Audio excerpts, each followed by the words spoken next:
Well, good morning. Welcome back. This week we are hopefully got the email about the readings. I know we didn't have it tightened up by our last session, but some of you might have read the entire meditations, or others hopefully at least had a chance to look at those 3 chapters that we mentioned in the email. If not, no big deal. We'll go through it today. I've handed out a couple. Did everybody get 2 handouts? We'll talk about both of these through the course of our morning. One should be on ancient Roman ethics. So we're going to talk a little bit about the virtues and kind of the correspondence between Roman virtues and Christian virtues. And then I also printed off sort of a popular article. You might have noticed that there's a kind of trendy outlook. I mean, Matthew and Howard and I are pretty used to setting the trend culturally, and people follow us, and paparazzi and all that stuff. Everyone wants to dress like me. Right, yeah. I mentioned that to some of the other members of the staff, and I was like, this is really trendy. And she was like, are you guys going to start dressing trendy too? I didn't know how to interpret that. Wouldn't be very stoic. Yeah, that's what I said. You'd be putting value on something. It's really really ephemeral. Right? Tug. Could have gone that route. Actually, if we were going to follow the cynic, branch of there. Stoicism, we could stop bathing too. I'm gonna live in a barrel.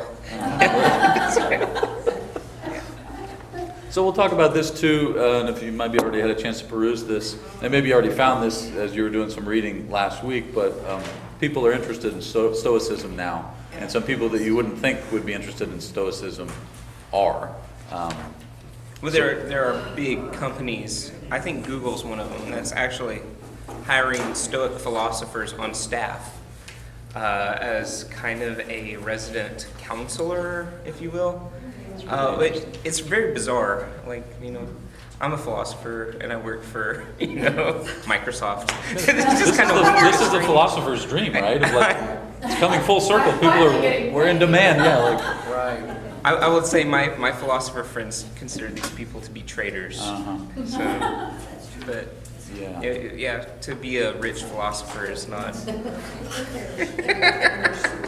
Yeah. It's not real philosophy. Oxymoron. Yeah. They probably don't pay them all that well. They probably don't. I'm not They're sure. kind of like teachers, you sort of want them, but you sort of don't want to pay for them.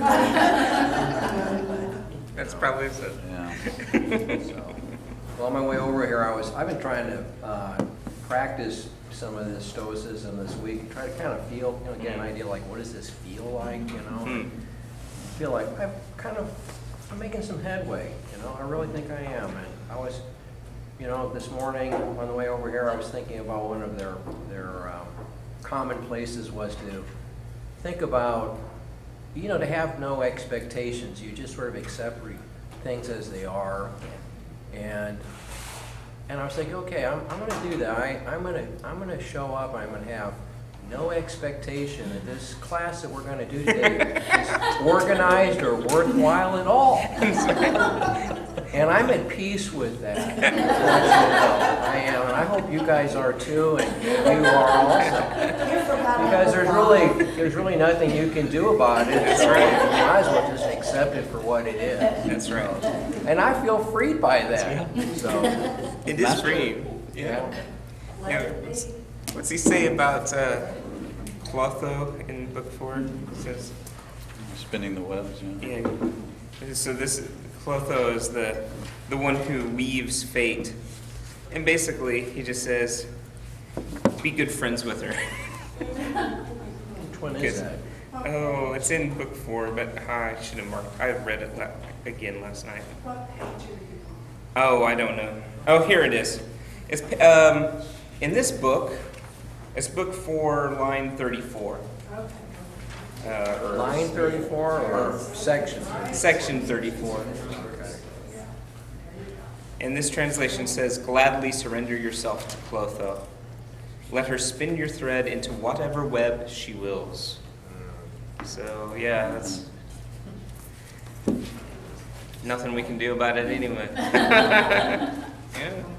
So, Well, before we've got lots to talk about, and we'll kind of go through the principles of Stoicism a little bit, but we always feel like sometimes we jump ahead, and it's always good to go back and put it in context a little bit. So, Matthew found, do you want to do that now? sure. Yeah. So we've talked a lot about the relationship between some of the things we're reading and the Christian faith. So we're reading pagan literature. And in a way, I think it's because of my fundamentalist upbringing. I always feel like I have to justify reading this stuff. I can remember, this is an aside, when I was in high school, a couple of girls in the school protested that reading Greek myths that were assigned. They said, this is against our religion. So I grew up in that kind of fundamentalist. They quoted all these Bible verses that say from Deuteronomy, you shall not even take the names of their gods on your mouth, on your lips. And so I always feel like I have to justify why a Christian should read this. You've heard of Catholic guilt. Well, Protestants have a version of it too. And So you're from Northern Ireland? some of my ancestors are, I'm sure. One of the things that I was pondering as I was reading some of this is in Galatians chapter 4. There's this beautiful passage. We read it at Christmas time because it's really about the incarnation. But there's one little line in here that I think is important.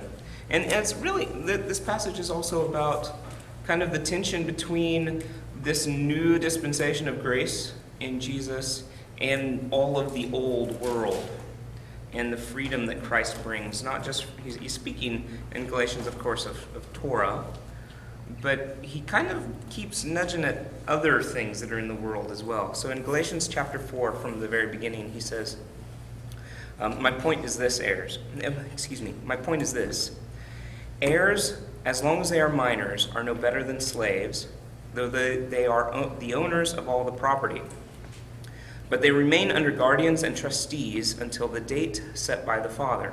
Again, he's talking mostly about the Torah as this kind of tutor that God gives to Israel to help bring them up and prepare them for the gospel. But I think you could use it in relation to pagan literature as well. So with us, while we were minors, we were enslaved to the elemental spirits of the world. But when the fullness of time had come, God sent his Son, born of a woman, born under the law, in order to redeem those who were under the law, so that we might receive adoption as children. And because you are children, God has sent the Spirit of his Son into our hearts, crying, Abba, Father. So you are no longer a slave, but a child. And if a child, then also an heir through God. And I feel like Stoicism is a part of this web in the fullness of time that the Holy Spirit, kind of behind the scenes, he's orchestrating all of this so that when the incarnation happens, everything is ready to go.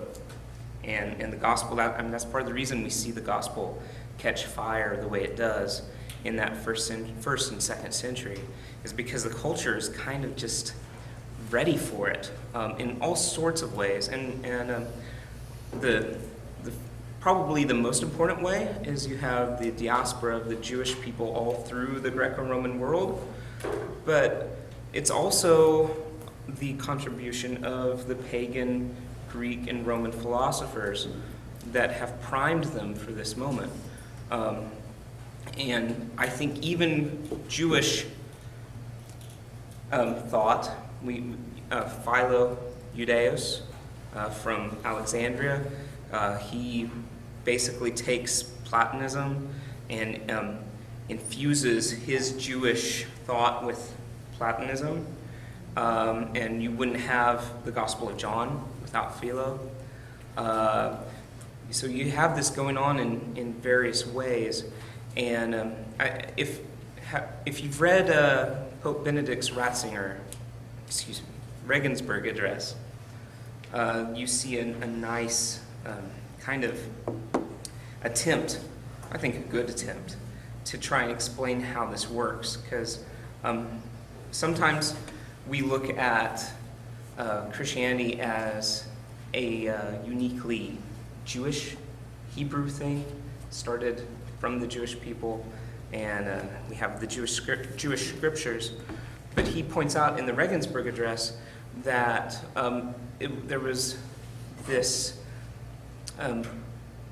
what makes Christianity kind of unique from Judaism is that it took that Jewish heritage, but it also accepted the Greco-Roman heritage, especially the Greek philosophy, and kind of put that together with the Jewish theology to create something new through the guidance of the Holy Spirit. So when we read this, I think we can see that that's something I recognize from the New Testament. This is an idea that the New Testament says something very similar to. And yet, we also have to remember that this is not, there are problems with this as well. This is part of what Jesus came to free us from. So there's kind of an irony that all of this philosophy that sets everything up for the incarnation also has to be something that the culture, that those coming into the church have to be freed from. Mm-hmm. There's, have you ever read that essay by Pope Benedict, where he's kind of taking that idea, and I wish I could remember the title of it. Well, maybe it'll come to me in a second. But he takes a line from Jeremiah, where is it Jeremiah who says, "I was a dresser of trees"? Oh, the Amos. Amos. It's an Amos. Yeah. All right, we talked about that last Yeah. year. And that and he uses that as an image where he says that the dresser of the tree, that tree was a Sycamore fig. sycamore, but we call it it's a kind of a fig tree, isn't Mhm. it? That for the fruit to become ripened, you have Right. to make a cut Yeah. on it. So he said that while we accept these things that are given to us, at the same time, we also have to make a cut. We have to make Yeah. distinctions. We have to, something has to be let out, which is going to keep it from becoming ripe and useful. Yes. So that's kind of Yeah. that's the flip side. We will take these things, and at the same time, they need to be purified. Amen. So we're hoping we'll do that job as we go on.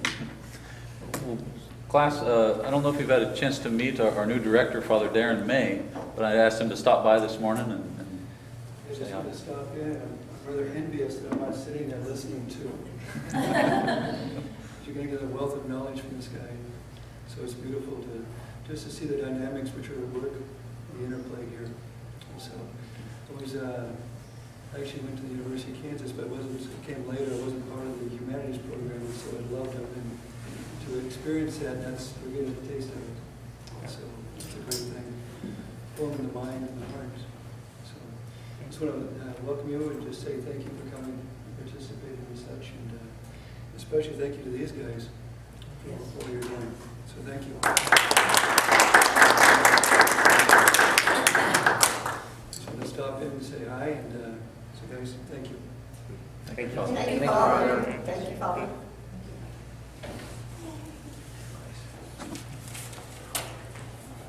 Well, if I could make almost a witness kind of contribution there. For a year, I studied adult education under an Orthodox rabbi. Oh, wow. Studied about Judaism. And after that year, I became my Christianity became so much more alive. Yep. Because I understood the Jewish background and the thoughts. Yep. And then I understood the experiences that Jesus had gone through, Yep. his teaching and everything. So I'm so glad I did that. I would have had so many people tell me, don't listen to them, Yeah. don't do that, whatever. What do we have to learn from them? You're, Yeah. you're somehow compromising your faith by doing that. That was just totally not the case Yeah. at all. After a year, I had to tell them, I'm sorry, I can't continue because I have my Christianity spring, not out of anything you've said in a Right. negative way or whatever, but it brought it out. That's right. So- Yeah. so I can it's testify not- the same it's sort of not a experience. bad thing to be studying No. things that are different from your faith. It may actually bring it more alive. Absolutely. Yeah. That's great. Father,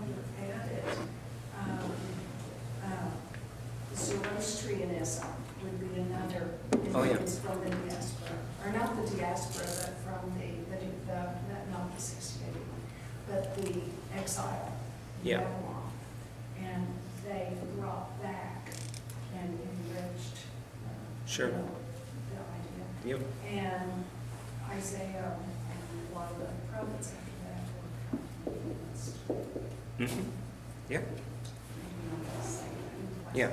And we tend to think of these ancient religion, including the Jewish people, as being kind of, sealed off from all of the cultures around them, and that there was actually a cultural exchange, and we wouldn't have the Judaism that we know in the scriptures or the church.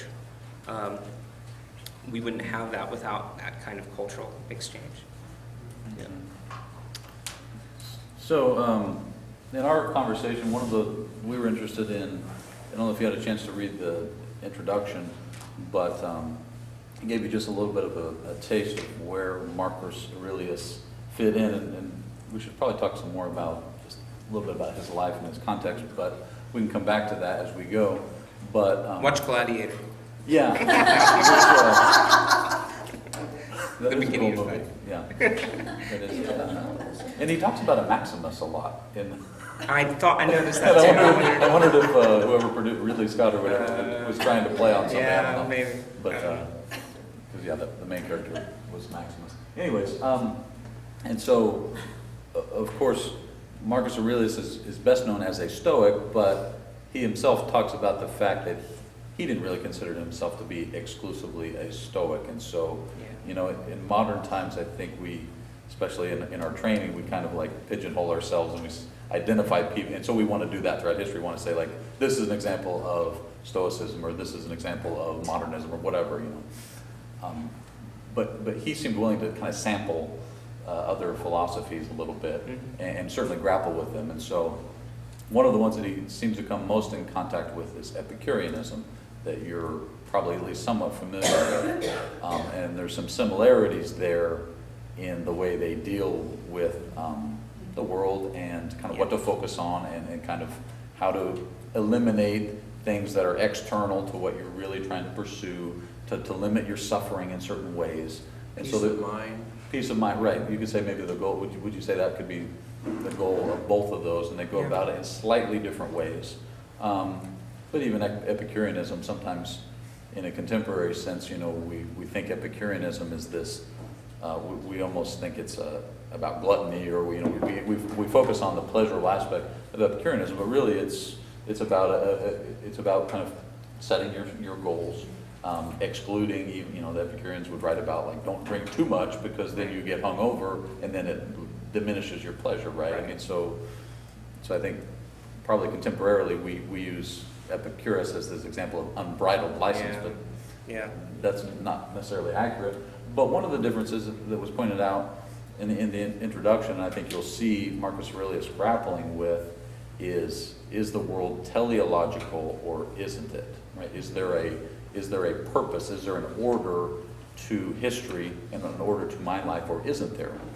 And whereas the Epicureans, and maybe I'm lumping them all together in a too generalistic of a sense, but the Epicureans tended not to think that there was a telos, that the world, and so you kind of fast forward these to modern day perspectives, right? I mean, a lot of modern thinkers fall in this campus that our existence today is just kind of happenstance, that we are just a product of evolution or whatever, and nothing really happens for a set purpose. There's no progress to history, whereas the Stoics thought that there was. And so you see Marcus Aurelius kind of mentioning that, and kind of I don't know if he was hedging his bets at all, but kind of at least pondering of like, well,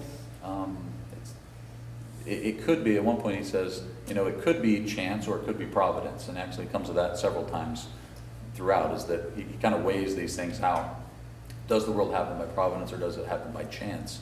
And it seems to him that it happens by providence, but he basically says, well, no matter which one, your attitude would be similar, right? So if everything happens by chance, then there's nothing I can really do to control it. The best I can do is to kind of find this centeredness and just get through it. Or if it happens by providence, there's also no sense that I really worry about what happens to me individually, because it's up to the gods. And so there's kind of this sensibility, and again, kind of what you were describing from St. Paul is that he doesn't have this explicit revelation. He doesn't have this confidence, That's right. but he's Yeah. kind of navigating his way through the waters. Well, you know, I was going to say that what you're talking about, I think that is one of the critical, I mean, it's kind of like the great divide in thought, you know. Is there purpose? Yeah. Or is it random chance? And you could, and if you really think about it, then all philosophies and, well, using theology in a sort of different sense, but there is I mean, you know, that is a type of theology because you are speculating on the nature of That's right. the world. Depending on which side you fall on, then everything changes, and we live in a time where you'd have to say materialist Epicureanism is the dominant philosophy. People don't know it, That's right. but you know that really there isn't any purpose, and it's something really worth thinking about. We probably ought to, maybe next year we could do Epicureanism. Yeah. That would really depress you. But it would open your eyes, it helps you understand, but they Yeah, just I believe agree. that, you know, when you talk about there's no purpose, I mean, of course, I'm getting it, you know, from Lucretius was a Roman poet who took Epicurean ideas and wrote a long poem, which is kind of funny because to write a beautiful poem, you have to there has to be order in your poem. So you're having an ordered poem in which you're celebrating that there's no real order in the cosmos. But anyway, that's, you know, there is a little bit of a contradiction there, you know. But basically, you know, they just think, oh, you know, how did it all start? Well, atoms were just falling through a void. And then one day there was just this cosmic smash up on the freeway, and one little atom accidentally swerved and bumped into another little atom, and that bumped that one, and that one. And then so pretty soon they're all bumping into each other, and what do we end up with? Us, right here. Yeah, it was all just a smash up on the highway. Yeah. Well, you know what? If you can believe that, well, you can believe pretty much anything. Believing in God is a heck of a lot easier than believing Amen. that. But, Yeah. Yeah, well, I mean, it's amazing the kind of thought distortion that we're willing to believe the unbelief. I mean, if you can believe that the 1976 decathlon winner is a woman, then you can believe anything. I mean, if you can, you know, Jenner, right? Yeah. I mean, this idea is that you can take these things and we're willing to believe absurd things. Yeah. But Epicureanism, and this even reminds me of our reading last week, and you know, we talked about Antigone being, you know, kind of almost a fanatic or an ideologue, and so I would say Epicureanism and Stoicism, for that matter, seems to be kind of about rounding out the edges, right? I mean, you Yeah. kind of you don't really take a firm stance on anything, especially if it's something that you can't change. That's right. And if it's more about fitting your experience in with what you perceive That's to be right. a bigger picture, and so you can see the abuse. And so, like you were talking about to start things off today, is that, you know, we need correction to this. This needs to be purified because it can easily lend into this kind of relativism. And so I think, would you agree that you can see how somebody who endorses this thought can easily sway into just kind of being like, okay, I'm okay, you're okay.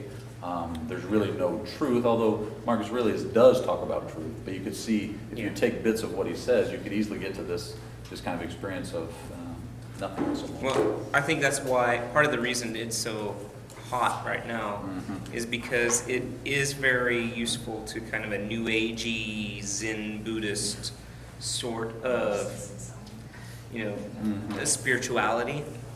And so on the spiritual marketplace, this would be more attractive than the New Testament for a lot of people because it's more, it's easy to syncretize it into this sort of framework. And plus, it does bring order into, it begins kind of giving reality a certain kind of intelligible structure and understanding, and how do I fit in. And, Wasn't this why that Jordan Peterson is so popular? I- Because that's what I mean, Yeah, we Yeah, were we'll talk talking about about that, you know, I was actually trying to find out, I don't think you can really peg him as a no, but stoic. that's what he's doing. But that's what he's doing talking about, from, you know, from how to a, think from about a it, yeah. psychological Jungian perspective. You know, well, we're kind of getting off track here, but that's okay. The phenomena of, like, for instance, like Jordan Peterson, who was immensely popular, especially with, it appears with young men. You can just see that you know, where people are starving for some kind of truth, some understanding, some way of filtering all of these things that happen in our lives and giving them some kind of coherency.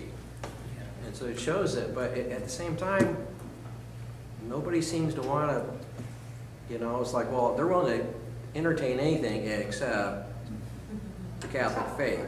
Right. Or just maybe Christianity, we'll take, you know, Yeah. because I guess they think they already know it and that they've rejected it. Right. I think that's true. So, Well, you can see if somebody, from a natural sense, if somebody didn't have the New Testament, but they had meditations. Yeah. So say, just imagine somebody who's never been instructed, and you give them a copy of the meditations, and they read it with interest and with understanding, and decide to be devoted to it, you could say that person's probably going to have, at least in a natural sense, a happy life. Yep. I would From a agree. corporate sense, like the article, is probably going to be successful. I mean, you can Yep. see that if you live by these principles, you're going to kind of negotiate your way through Yep.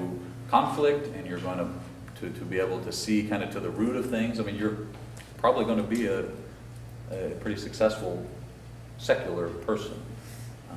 And so you can see the appeal, like the analogy of Jordan Peterson.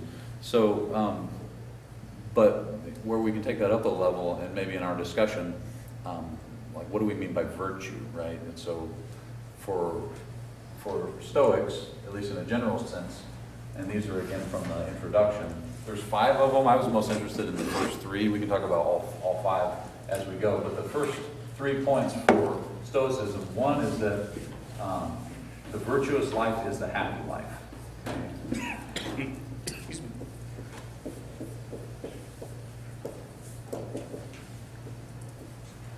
So, and now I want to nuance that a little bit, because this isn't just saying that if you behave with virtue, then pleasurable things are going to happen, right? Because that's one, almost like the prosperity gospel idea, is that if you behave yourself accordingly, you're going to have wealth and success and pleasure.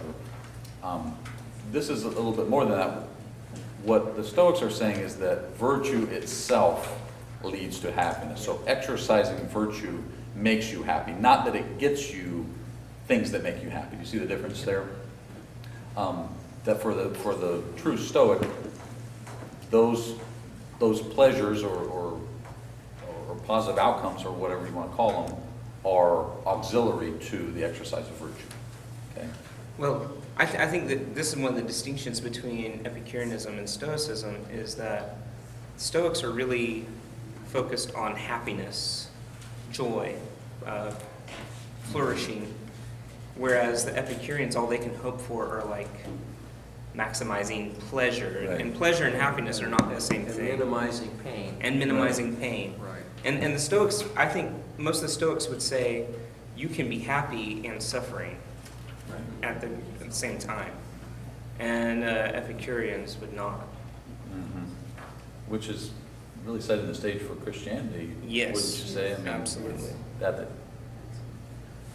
You know, what's the Greek, eudaimonia? Is not- Yeah, not- eudaimonia, yeah, this is, which is Aristotle, but, well, he's not the only one, but there. It's also See, wrong, I it's English would, character. you know, the Stoics basically, of course, that is also, I mean, they're pulling on stuff. That's right. This isn't Right. their discovery. Right. They got this from Plato and Aristotle. Absolutely. Right. You know, and insofar as they've got that makes it better than anything you're gonna see in Epicureanism. Yep. Right. Amen. So it's almost a return, it's almost a reaction a bit to Epicureanism in that sense, would you say? Could be. Maybe. Who's first? What? Epicurus or? Epicureans are way first. Well, yeah, yes, if you, well, of course, both schools are drawing on people, Yeah. so they're both drawing on pre-Socratic, so I don't know, maybe. Yeah. Who do you think, why do you say that? Because it's something, well, my depth's not that deep. I've read That's the all right. book. But refer to the reaction of both Plato and Aristotle to the historic Epicurean position. Okay. So Epicurus was somebody that was preceded them, and there was a strong school going. Oh. They were, so that a rough. Oh, yeah. You're right. So, again, we can keep circling back to these. So, virtue is happiness, again, drawing on previous knowledge. Then secondly, is that emotions. I'm sort of paraphrasing the translator or commentator who's paraphrasing Marcus Aurelius, but emotions are or should be rational. Is that fair to write it that way?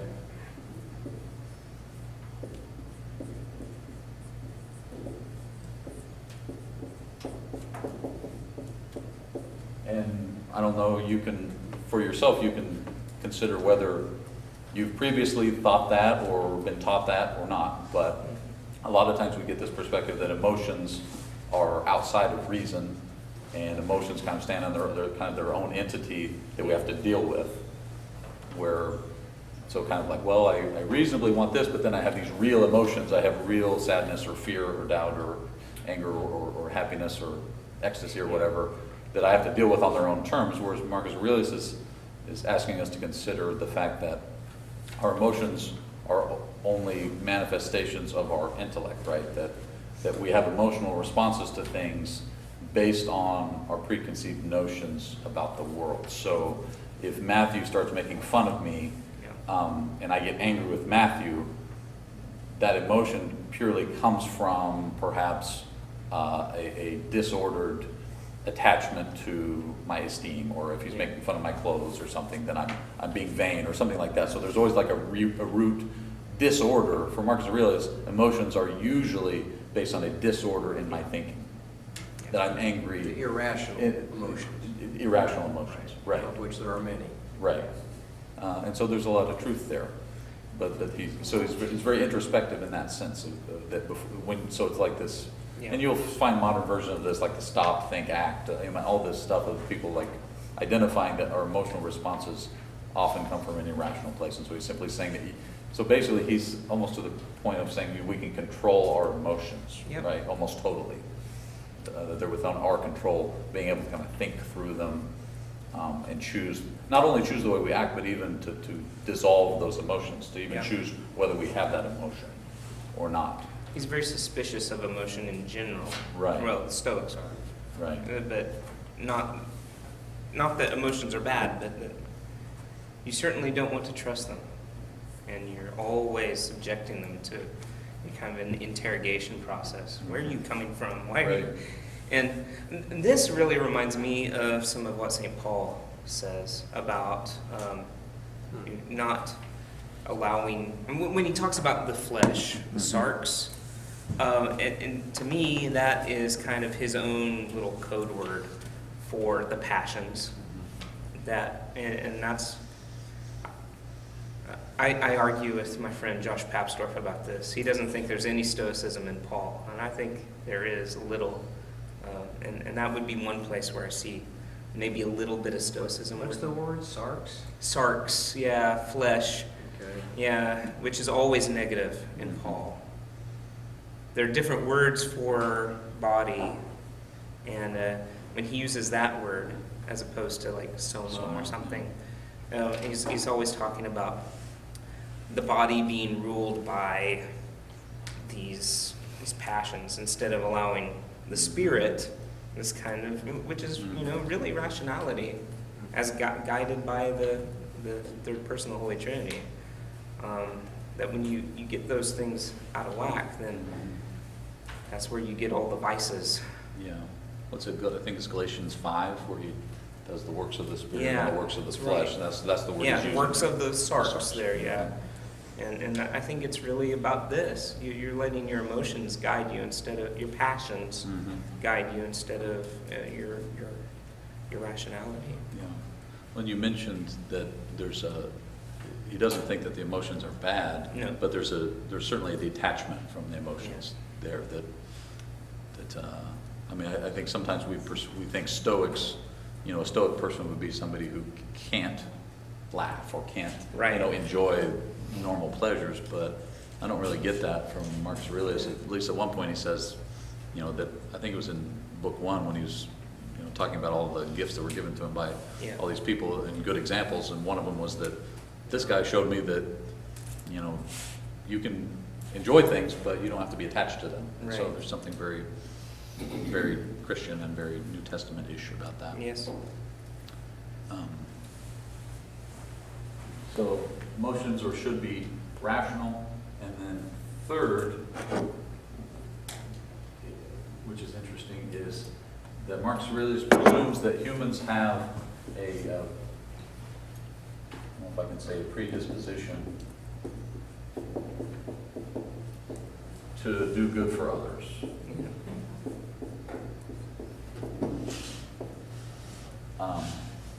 So and again, to me, it was sometimes unclear whether he's saying that we ought to be this way or that we naturally were this way. But he seems to be saying that we naturally, if we can get to the root, if we can kind of get through these emotional responses and these different selfishness, that we naturally, at our basis level, we want to do good for others. Yeah.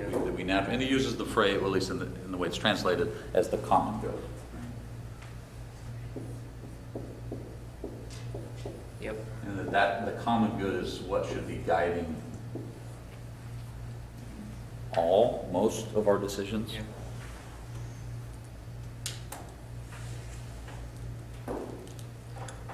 And you think about, Where's that idea, that insight come from? I don't know. That's remarkable. And we were talking about this previously. Well, okay, so humans are disposed towards, benefiting others for the common good. I don't know how you reconcile that with original sin. But anyway, that's a remarkable idea. Especially in the But second century Roman Empire. too. Yeah, but where Think did that's that? the case. You don't see that in Plato, do you? Is that maybe in Aristotle in politics, or I don't know. It's a remarkable Mhm. thought for him to, for that to be a guiding principle. And then I thought, like, well, okay, we were talking about, well, does that mean, I'm benefiting others, but because when I benefit others, and I get benefited in return, so and that kind of gets back to that more Roman idea about the benefiting others. I do a service for you, and then you're an obligation to me, and it becomes sort of like the mafia, Yeah. I'm going to do you a favor, you're going to do me a favor. So I don't know. I do think maybe what's in back of this is this idea that all of us are just little sparks of this greater benign thought, rationality that's infusing everything. And if it's good, and I have a share in that, and you have a share in that, even if you're not always, living up to that identity, then you're also motivated by that, even if you're not responding to that motivation in the right way. Right. That's all I can think of. Maybe that's the thought. There's still a certain sense of theology to this, if you will. In Book 5, line 4, you should take the same view of the process and completion of the design of universal nature as you do of your own health. And so welcome all that happens to you, even if it seems rather cruel, because its purpose leads to the health of the universe and the prosperity and success of Zeus. We would not bring this on anyone if it did not also bring advantage to the whole, no more than any given natural principle brings anything inappropriate to what it governs.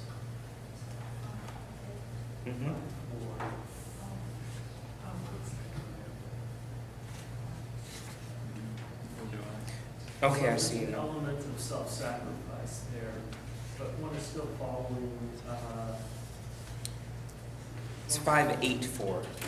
5:8. Oh. One is still following, there's still a belief in gods. Yes. But it's not clear to me what the gods are to him. That's another thing. So he does recognize that it's good to be pious. He talks in book 1. He talks about receiving piety from his mother, but he doesn't. You know, I'm sure he went to the Roman shrines and did his almost patriotic duty of worship, but I don't know that he would have believed in the Roman pantheon up there, you know, sitting around drinking ambrosia and, you know, I don't know. I'm not sure. Because he and Commodus were initiated into the Mithridates. You know, Yeah. He went into the mystery religions too. Yeah. The Romans they're so eclectic at this time, and it's really hard for me to figure what do they really believe. I don't know. Yeah. And a lot of times, I think Marcus Aurelius does this as well. They speak of God in the singular. You get that very often as well. And I always wonder, what do they mean by that? That's and that goes back to Plato. I mean, he does the same thing. Socrates talks about God, and who's he talking about there? Well, we certainly see and those of you that were with us last year, you know, when we compared, for example, the difference between the way the gods were seen in the Odyssey and the Iliad compared to the Aeneid, was we see this kind of unity emerging and this idea that even the gods are subject to something higher than them. And so I agree with you, Matthew, that Marcus Aurelius doesn't really seem to buy into the kind of individual workings of the gods idea, that he recognizes this unity, something greater than the gods that maybe the gods participate with, and that they're part of that fabric, but he uses that language of kind of this fabric that incorporates even the works of the gods into a greater unity. I think he absolutely probably believed in individual spirits that are, you know, in various locales, animating certain things. But he seems to be thinking of something even greater than that. And I was reading book 12, and I had the same perplexed thoughts you did about God, because number 2, he separates the gods. Generally says here, God sees the minds, really principle, all men, bare of material vesture. Yeah, very. And Rhine and Gertie. So then I thought, okay, he's invoking God here. What is this thinking about? And then he invokes natural law. Yes. And which points to God. So it's like, this is interesting. Yeah. He doesn't play into the notion of, just go make an offering to Zeus. No. And that's going to solve all your problems. No. I think he would deem that a sacrilege, actually. Coming back to the altruism, I think this is another one that I think, so having grown up Protestant, we would not have said this. Our idea of original sin was such that it didn't just corrupt us, but it totally depraved us. And that I was incapable of doing anything good in my own natural self. There was nothing good left in me after the fall. And so I had to be completely redeemed. And obviously that's a halfway true. I am corrupted by sin. I am depraved. And I do stand in need of redemption, of grace. But just by the very fact of our existence, we share in something good. And I think the Catholic Church would say that we still have the image of God. That wasn't obliterated by the fall. And that means that we're still capable of love and compassion And all those things, we can sear our consciences, we can, those things can be diminished in us. And we still need grace to help us live according to those impulses, and make them more than impulses. Right. But I think we would agree with this as well, although there are days where we might not.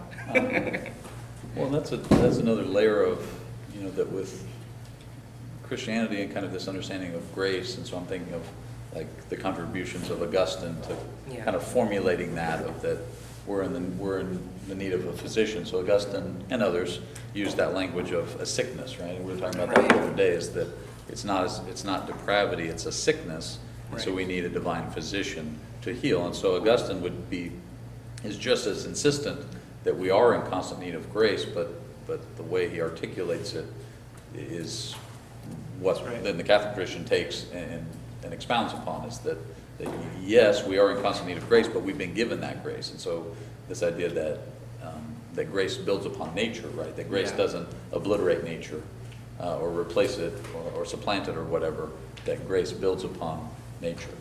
I was interested that when he was talking about the predisposition to the common good and people, he didn't say people are basically good, but that everybody has the good, everybody naturally has the good impulse. And the way he dealt with people that don't. What about tyrants? What about, he mentioned evildoers. Oh, they can't help it. And their evil doing fits in with the scheme of things. Yeah. Yeah. And that was interesting, that their evildoers are not, it's just his perception. They're doing their best. Yeah. Hitler was doing his best. And that was my dad's theory, was that not Hitler was doing his best, but that people generally Yeah. are doing their best. And if you educate them, if they know better than they will, also be brought on board. But he mentions wealthy and bad people. And I thought that was interesting that, they just can't help it. They can't help it, and there wasn't really a solution Yeah. for it. Yeah, that's one of the, I'm glad you brought that It's on up. the edge of accepting their evil for like your good and improvement. If someone harms me and means to harm me, there wasn't a forgiveness there, as we Yeah. know, but there was an acceptance. Well, she really hurt me, but she I think couldn't you help it. Yeah. And maybe that suffering is for my good Yeah. and my growth. But doesn't he also say that you should try to tell them what they've done? Yes. Yeah. He doesn't just say, Yeah. He doesn't You just don't- say you don't roll over and educate take them. it. You try to Explain educate it, them. and then you discover they're purposely being mean to you. Well, One of the things we're going to, I think, eventually talk about today is this idea of determinism and free will that he's wrestling with. And I think that's what you're touching on. Yeah. So I- when fate is all supreme, Mhm. and he's obviously talking about moral choices, so that's Right. interesting. There's a tension. Yeah, to me, that's one of the greatest risks, if I can say it that way, is that he tends towards almost a subjectivism that. Yeah. So if you're trying to create kind of an ethical system on this, you're going to have trouble, because he points everything as to that kind of this mysterious element that you don't really know how Yeah. things fit together. And there's a lot of good to that, in that recognition that my All things choices. work together for good. Right, absolutely. So it's a very Christian idea, but the risk is that you reduce that to, okay, well, let's just deal with how this affects me. Yeah. And so that's the risk there. The paragraph that I've made a note of is book 12, paragraph 16, at least the way that this one's organized. It says, if you gain the impression that somebody has done wrong, ask yourself this: how can I be sure that this really was wrong? Right? So again, there's that real relativism there, is that who am I to judge me mentality. is that wrong? Yeah. So I think that's a risk here of, for Christianity, we do Well- have the authority and obligation to make judgments, right? Read the next Yeah, line too. and then, so he says, and even if he did do wrong, how do I know that he has not condemned himself for it, and is thus like one who is tearing at his own face? One who would wish the wicked not to do wrong is like the one who wants a fig tree not to produce bitter juice in its fruit. There's the fig tree again. Or babies not to cry, or horses not to neigh, or anything else that cannot be otherwise than it is. But then, like Stephanie mentioned, now what else can a person do if he has such a character? So if you have the Spirit for it, cure his character. So it's like, yeah, so he's kind of he's going back and forth there. He's like, well, this is Yeah. just the way it is, but you should probably try to fix it too. Yeah. So he's not sure about this. He doesn't want to just leave it there, but he kind of paints this whole system of saying, don't make a judgment, just control the way you react to it. But then he's also kind of alluding to the fact that if you have this knowledge of right and wrong, I mean, he doesn't use that language, but you need to be acting upon it. He said the same thing in book 10, number 30, same kind of pattern of, except there he says, look at yourself, what kind of faults do you have? Yeah. And then think about that, and then again, though if you can, free him from this compulsion. Mhm. He also writes that sin is involuntary. Did you see that? Or did I Involuntary? dream that? Yes. No, that's what we're just saying, yeah. Yeah. So that's a rub. How, Yeah, I know. Yes. how do you reconcile that with everything else in his writing? Right. It's all I involuntary. don't know. Yeah. I was asking myself, okay, is that? Yeah, it seems like he's working on a spectrum of not so like, he's working on a spectrum not of good and evil so much as knowledge and ignorance almost. I don't know if that's a fair way to paint it. Is that, Yeah. Which is kind of platonic. yeah, You know. yeah, that, I don't, we're we should probably take a break. You think we're in an hour now? Time for a break. Half hour. Yeah. Final thoughts? Do you want to finish? List of 4 or 5 real quick. Okay. Well, I didn't, now I gotta look those up. I didn't write those down.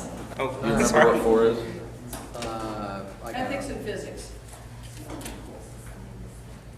So, They were more confusing to me, so I didn't write those down. well, there's a correlation between the ethics and the way they understood the working of the universe. That's right. Yeah. Right. Which is a little bit dangerous because at least Aristotelian physics is fairly exact, where ethics doesn't afford the same kind of exactitude. But you can see that whatever they think about the nature of the cosmos is going to be reflected in the way we act. So these ideas that they got from Heraclitus and all that, you can see those kind of working into the ethical program. So that's one of them. The physics really makes a difference. And he does have sections in there where he is Right here in this. speculating about the nature of the world. Not a whole lot, but a little. Oh, yeah. No, there's, And then the last one is that philosophy was a unified and systematic body of knowledge. In other words, That's right. things, there ought to be coherence. Things ought to be integrated. So one thing you might see in physics would be reflected in ethics, and that could be reflected in something else. yeah. Logic. The cosmos isn't inscrutable. Right. There's, So these are very, I'm glad you got those up there, because actually that reflects this idea that the world we live in is knowledge. There is a reason, there is a mind, there is a knowability that we have been granted, which other creatures don't have to sort of understand things, and it should reflect the way we conduct our lives. So I think that's kind of attractive. I think that's a huge step forward over Epicureanism. Right. yes. So one thing I was just going to mention, I think we have to we don't, you can do whatever you want, okay? But, as I was reading this, at times I was kind of thinking, well, gosh, but that's not exactly you know, you're saying that's here, but then later over here, that's not exactly what you said. And then I thought, well, but I have to remember that these are his. He's talking. He's journaling, you know, and so, and I thought, you know, this was not meant to be a systematic presentation of Stoicism. This is a real person with real reflections at the end of the day, you know, about what went on. And so, when I thought about that, I thought, well, you know, then we really see this human, there's a human being here, you know, which is pretty remarkable. And it's true, don't we all sometimes struggle with, well, you think this, but then you think that. And gosh, if we had to be consistent in life, it'd drive you nuts, you know. And he's not, and that's sort of the beauty of it, you know. He's writing it while he's, you know, bonking barbarians on the head. I do wish we sort of know what had happened earlier in the day, you know. Like, you know, how many German barbarians did you dispatch this morning before you broke for lunch and wrote in your journal? You know? Well, there's that one time where he says, never let anyone hear you complain about being in court. And so probably something happened. Right. He said something and then everyone said, well, you're the emperor, so what did you what right do you have to say that it's hell to be emperor? The other thing was, you know, so, you know, is that the other thing, the way you can read this, aside from looking at the philosophy, is that we're in the presence of, I would say, you know, a really kind of a great person. Who is thoroughly Roman. So he's taken these ideas that have come from Greece, and Greece at that time took some ideas that came from farther east, and he's synthesizing them, but it's in a Roman way, you know, and so you really get the sense of the Roman mind. It kind of its peak before being evangelized. But he's writing in Greek too. Yeah. That's also weird to me. He's not writing his mother tongue. He's writing in Koine Greek, which is the same language of the New Testament. That's what, if you're going to philosophize, you have to write it, you know. So, I think only Cicero really tried to do it in I Latin. think you're right.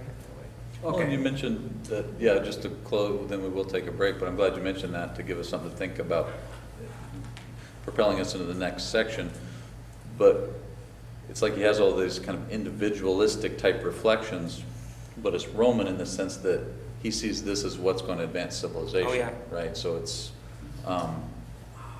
not purely, it's not like this program or these reflections are envisioning an isolated world. It's that he's thinking these meditations are really what makes civilization go forward. So in that sense, it's important to point out the Roman nature of it. And he is responsible for civilization. Yeah, Right. no kidding. He Talk about it. He is. The civilized world is Rome, and he's in charge. Well, and he's also no longer an age where they can pound anybody to the ground like a nutmeg. And then in fact, he's got overpowering forces all around him. And to me, it's a long internal thing of how do I maintain hope in the face of the fact that I can no longer overpower everything. Coming to grips with that. That's right. I know we need to break, but as I read it, I think, well, this reads like propaganda, and then I have to remind myself, he's writing this in his journal.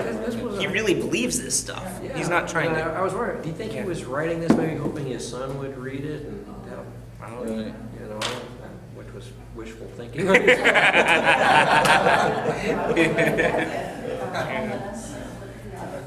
All right. Well, let's take a 5-minute break or so, and then we'll start up again.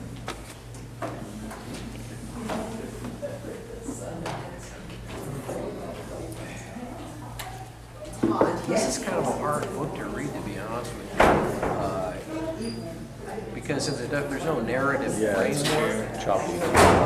you know, you're kind of, and unless you'd have to read this quite a bit to start saying like, well, he says this, but then over here, and I never got that far. Yeah, neither did I. Yeah, for me, it's more just kind of circles around several general principles. Right. But there are some beautiful things in there, and some funny things too. Yeah. But there are. He likes the picture of the figs and rennet, the bitter juice. That shows up a number of times. That's like his favorite analogy. And puppet shows. Yeah. Don't get jerked around by your emotions like a puppet. Like a puppet, yeah. Yeah. A little wisdom there. Yeah, no, actually, there is a lot of wisdom. Okay. So I'm gonna have to, Oh, yeah, you in gotta an check in hour, I on- have to check it. Okay. I'll just call. Dusty, I'm disappointed. This staple is no challenge at all. I should have put it, reversed it and put it on the bottom or something. Well, she lost her marbles and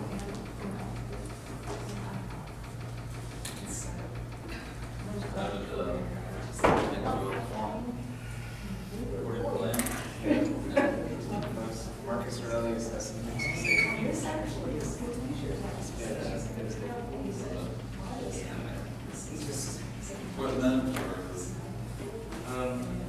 So, the mower's in the shop. One of the tires on the rake is getting fixed today. And the tractor on the bench has to have a new fuel for that been out. So all three pieces of equipment are down right now. By the end of the week, they all.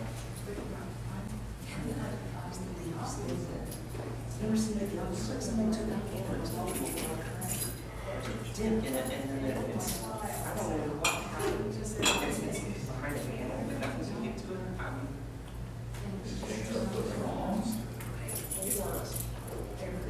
It's been there for a couple of years. I mean, it's about time to change it.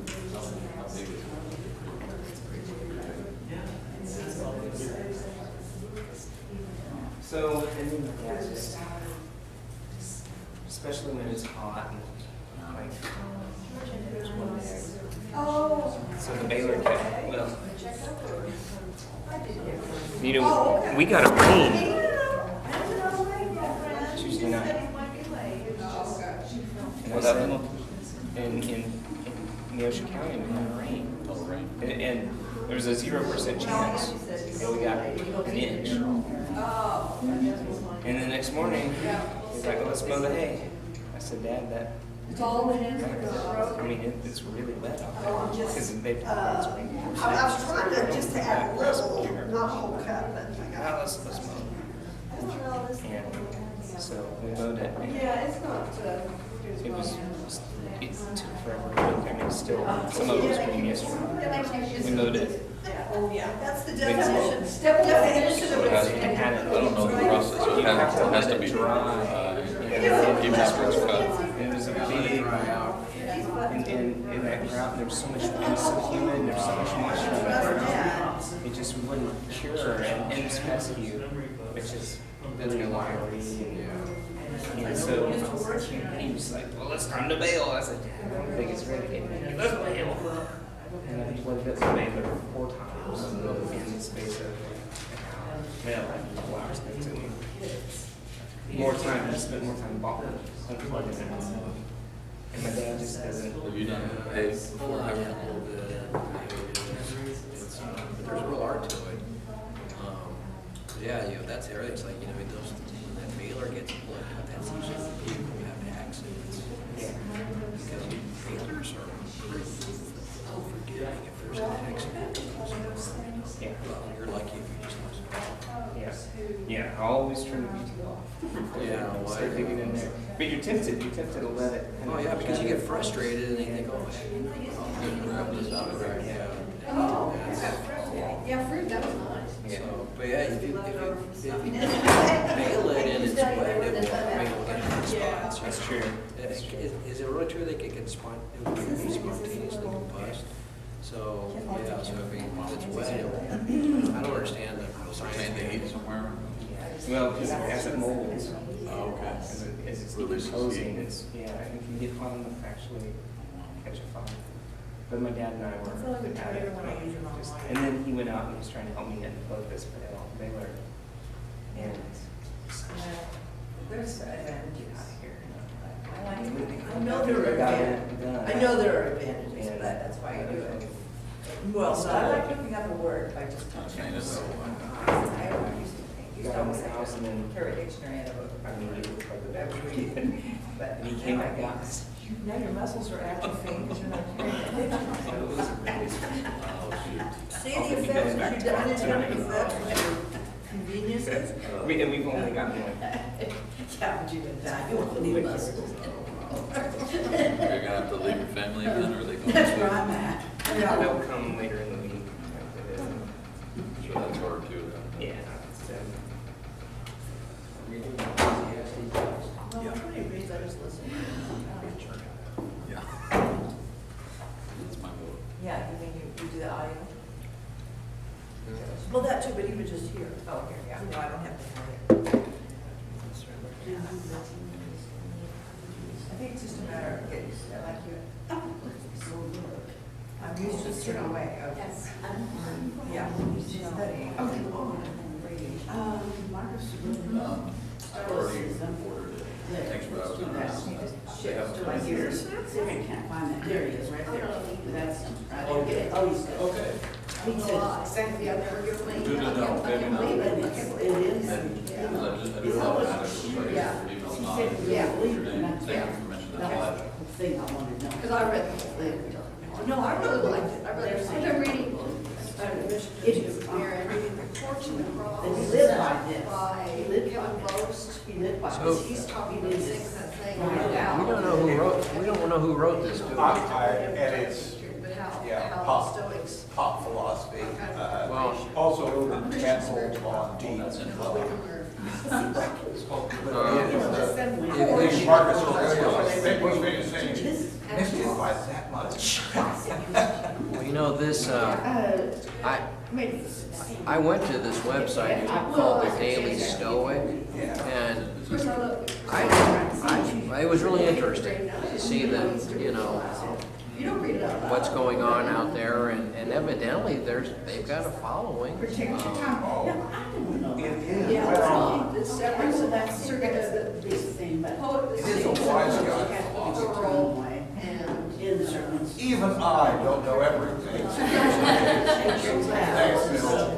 We suspect. Yes, but I think the same people that read this kind of stuff are the ones who like YouTube and when like Bishop Barrett posts some philosophical discussion. And they're the ones that that's what we're talking about because they read this. Because you see so many of those people and I'm like, okay, this man has studied his entire life. We gather around. Well, And there's always Students claim to want to be taught really anything or whatever. That would speak of every one of these entrepreneurs. right. Oh, thank you. And I've got, yes, I convention each year. We've already prepped our daughter. They're so rich, how come they're not smart? I apologize, I just got to say, so, Were you not needed for jury duty? I have to call in an hour. I'm so. Find out what Clotho has in store for you. Yeah, It's a fairly good bet. I hope so. I mean, I'd rather stay with you all year. Right, you're on the call in. Probably was okay. So, the rest of you continue to do that. Take your chances. Especially if nobody's gonna want to start a jury trial on July. Everybody's failing. Right. Right. Oh, yeah, that's right. I thought it was a. It's For good. that, not good. Yeah. There is no chance. There is no chance. That's right. Clotho's already woven this web. So. That's right. Only snake eyes. Only one combination, 36. Zero.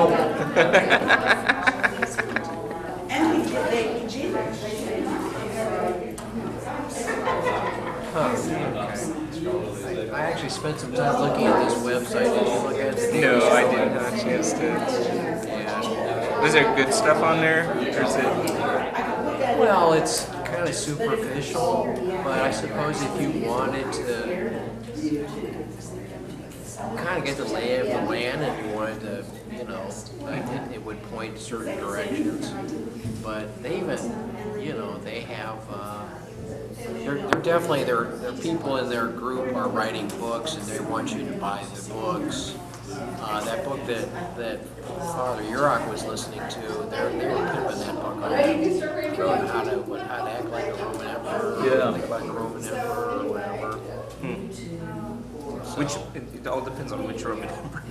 Well, they're specifically Mark. Yeah, you wouldn't want to like Nero. You don't need a book on that. You know, we're already kind of there. Turn on the television and you can see, you know, how to live like that. But there was also, I was kind of interested in the branch on this is the people involved with cognitive behavioral therapy, CBT, which I didn't know anything. You know, Father Urach, I said, well, why are you interested in Stoicism? He goes, no. And they started rattling off stuff and CBT, and I said, well, what's CBT? And he goes, well, it's cognitive behavioral therapy. So I did some research on that, and that is the guy who founded that form of psychological therapy, got his ideas from reading Epictetus, and went back and, because he was a Freudian psychiatrist probably, and he said, this is taking way too long, you know, which I thought, well, why would you complain? That's just one more for you, but anyway, you know, there's got to be a quicker way, and so he went back and he was reading pre-Socratics. Really? And it's basically, no, that just be behavioral psychology. Yeah, I'm thinking of that. So, you know, the idea is that you, okay, well, like there's that quote, let's see, it's somewhere in the book, choose not to be harmed and you won't feel harmed, don't feel harmed and you haven't been. This idea that, you know, things happen, there's the raw experience, and there's our idea about that we have an emotional response to whatever, whether we think this was a good thing or a bad thing. I just got, someone just joked about my funny shirt, and now I'm offended because, you know, so what they're really trying to get at is like, well, it's your ideas which are causing your emotional responses. Your ideas may be false, you know, and evidently, this is pretty big right now because, you know, we have all these kids. In the last 3 or 4 years, suddenly we have this mushrooming problem of kids with anxiety issues. And CBT is one of those, so they're, you know, you go ask the fellow, okay, well, you're anxious, okay, what are you, and then you kind of like, okay, well, let's go back and think about what is your idea about this thing that's causing you anxiety. Well, we can't change the reality, we can only change the way you think about this reality, which is kind of stoic, you know. And there is truth to it. Yeah, sure. You know. I can see why that would work. More than talking about your father. Right. Your parents. You know, my neighbor, I think about this a lot, you know. My neighbor is out in the yard with her young son who's like going to be in first grade. And he's standing on the curb. And she comes out and says, what are you doing? You're not supposed to be standing on the curb. The world is a dangerous place. Somebody could come by and snatch you. You know, and I wouldn't even know what happened to you, you know. And I was like, really? This kid's going to have anxiety issues, you know, like he's going to think, he's going to like, why are you afraid of the curb? You know? And so now that somebody's going to have to go back and say, okay, well, let's think about the curb. Is the curb really, you know? And I was like, gosh, why did that lady do that? Luckily, I think the kid paid no attention. As soon as she went back in the house, she went right back to the curb, and she, you know, so I thought, okay, you're okay, kid.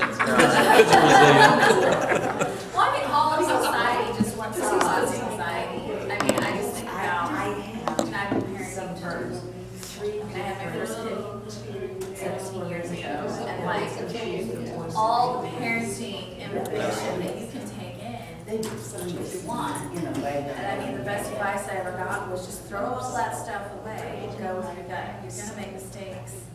Good to meet you. It's better than worrying about every Yes. possible outcome. I remember having a friend seriously was like, you need to take a picture of what your child is wearing every day. So if they get kidnapped, you'll be able to tell the police. But I'm like, are you insane? Yeah. Like, are you absolutely crazy? Because you were just causing yourself this like paranoia of Yeah. like, oh, and then your kid's gonna grow up with like multiple. Maybe that's why everybody takes a selfie, you know, like, yeah, I was wearing that blouse. While you're at it, take a picture of the kidnapper. Even more useful. Well, and the whole thing, I'm crazy because I'll let my kids walk. We live at the corner of Webb and 21st, but there's that new Andy's frozen yogurt right at 21st. So I'm like, well, if you've got money, you can walk up there and get ice cream. I'm like, hit the button, make sure all the traffic is stopped. But like, I have friends who would never let their kids And then I ended up. cross the street. I mean, well, it's busy, it's Well, I 4 lanes, know, but still, they would never let them. There's a stop sign somewhere. Well, there's a button and it And you look stops. both ways, I mean, you know. I mean, I'm not letting my 5-year-old. Kids will let their kids walk My 4 blocks 7-year-old. over to the Blessed Sacrament. You know, say like, well, That's good. you know, one of those kids is in 8th grade, come on. You know, you ought to be able to cross the street when you're in 8th grade. If you can't, then you're gonna be dysfunctional, you know? I told him, because they live a mile from the park. I'm like, it's a mile. Okay, where are we gonna go from here? Do we have any questions or Oh, yeah. we've already done that?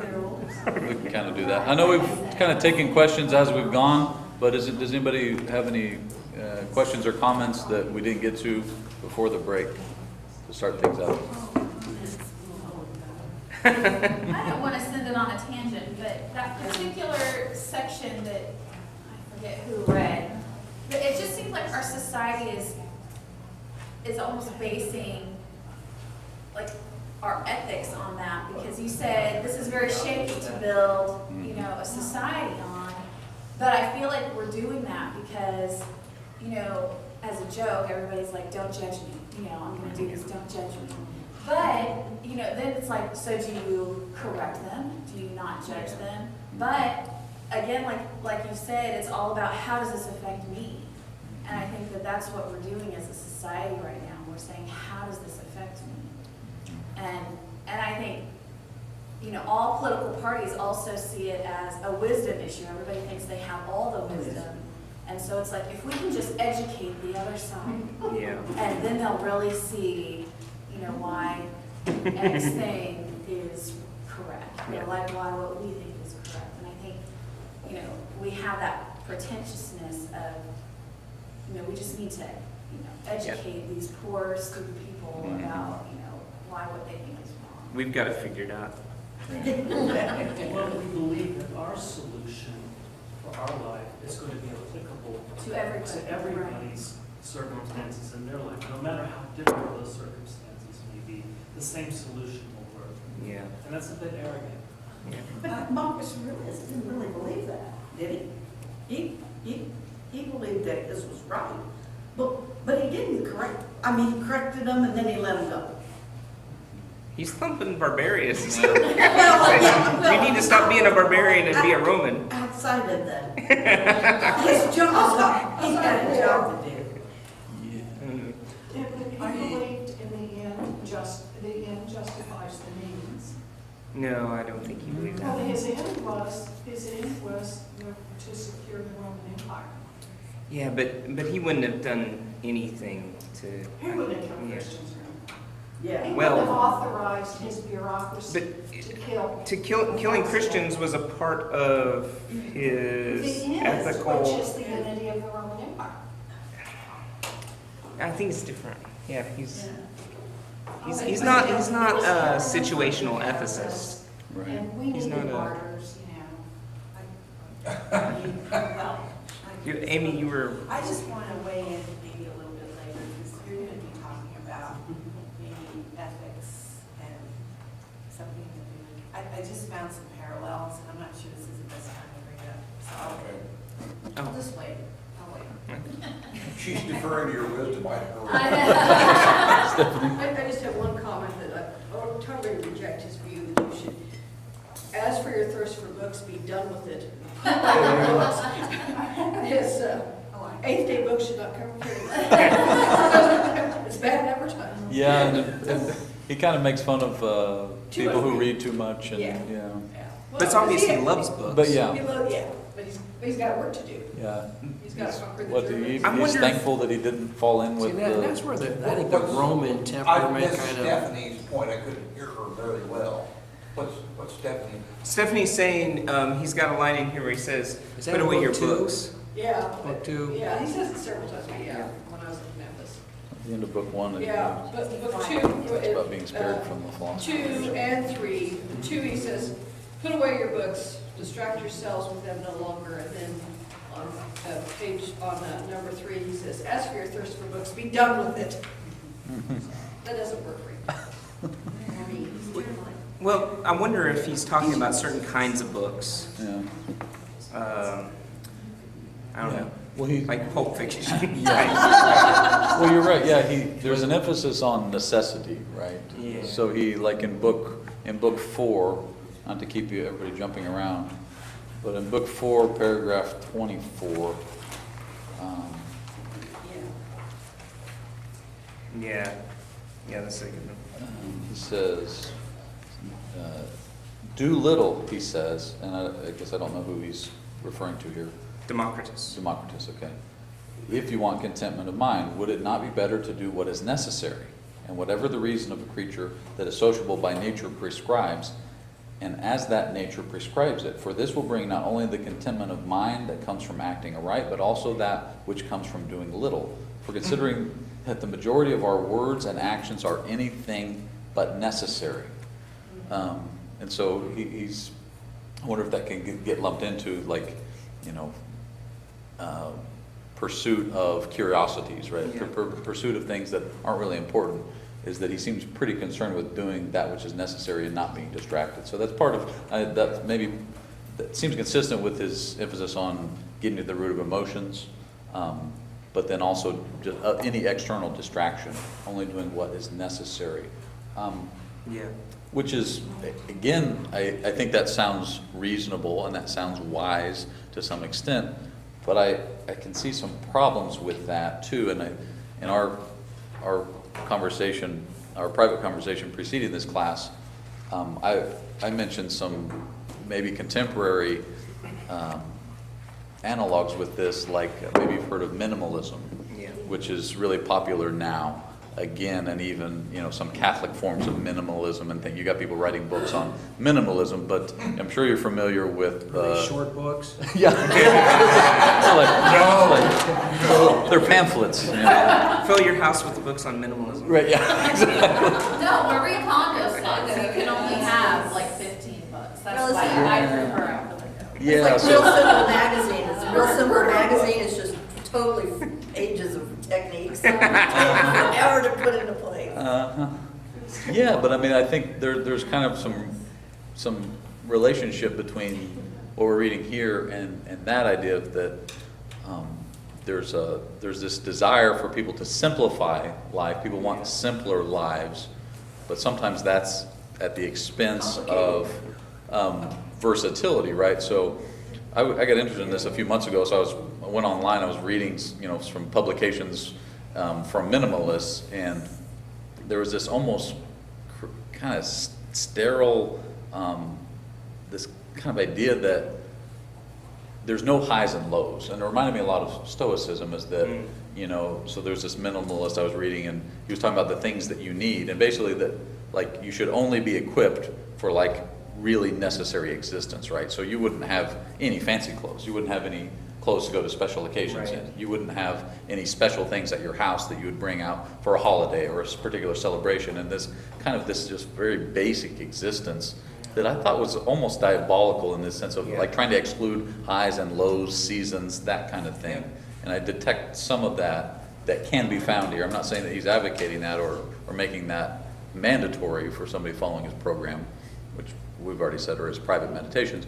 But you see how you could take this and kind of exclude anything that's superfluous. But for, again, in the Catholic sense, that's a part of our tradition, is that, we do have feasts and fasts. Yeah. And every day is not the same. You don't need only the necessary. That's right. I've been worried that my wife is gonna start, what's the name of that gal? Marie Kondo. Yeah, I'm afraid she's gonna get that book at the library and start reading it, and then one day she's gonna say, well, I've been thinking, are you really necessary or not? Howard, thank you for your service.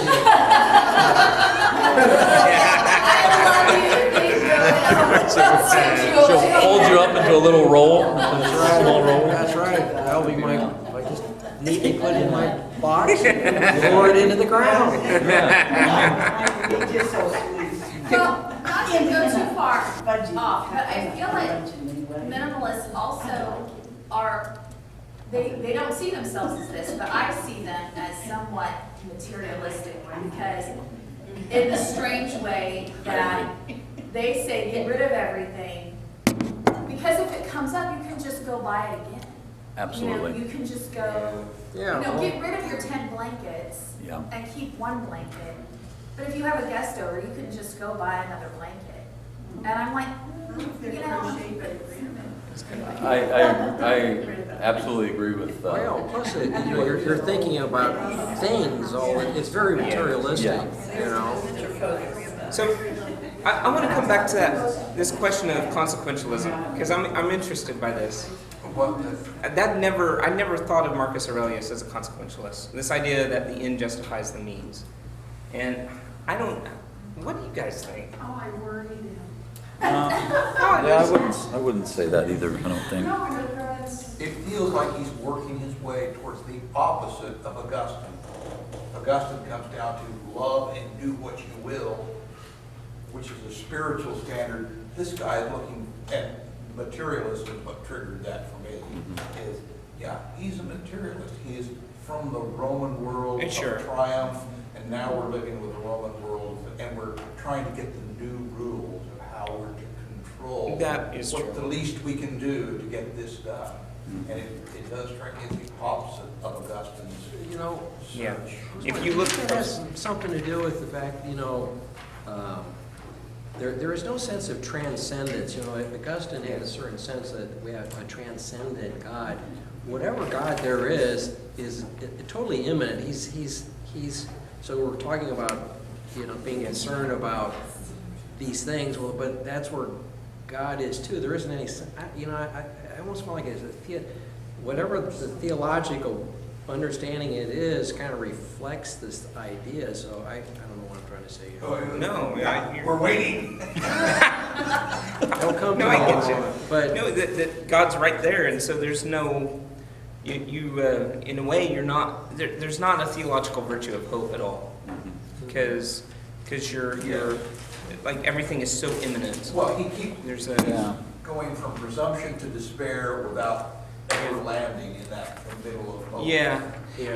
If you look through this list of virtues, and we might come back to this later, I'm not sure. If you look through these, most of these are pretty good. These are things that you could say, yes, this is something that a Christian needs in their life.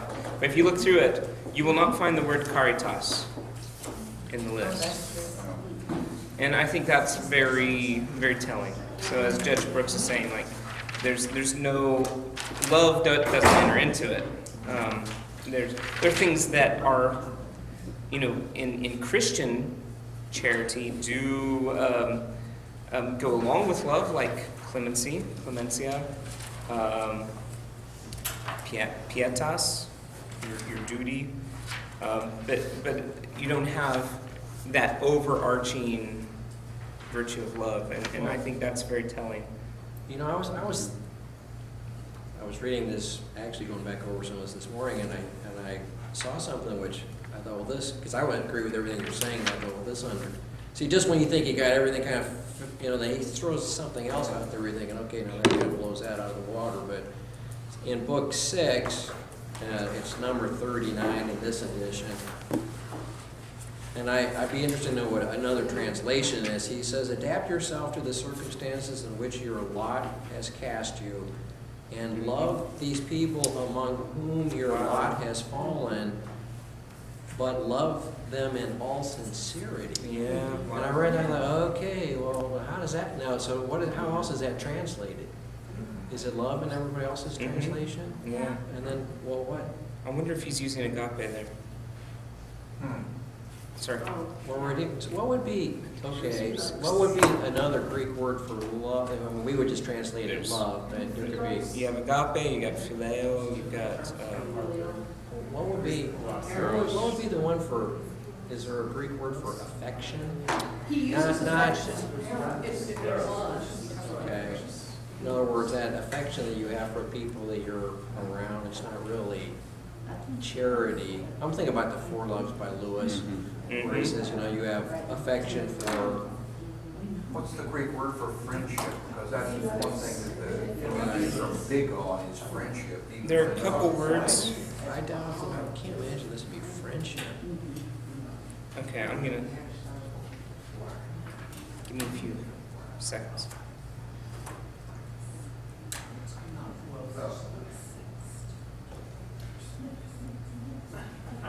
But I don't think he's a consequentialist. He's not got a Christian virtue.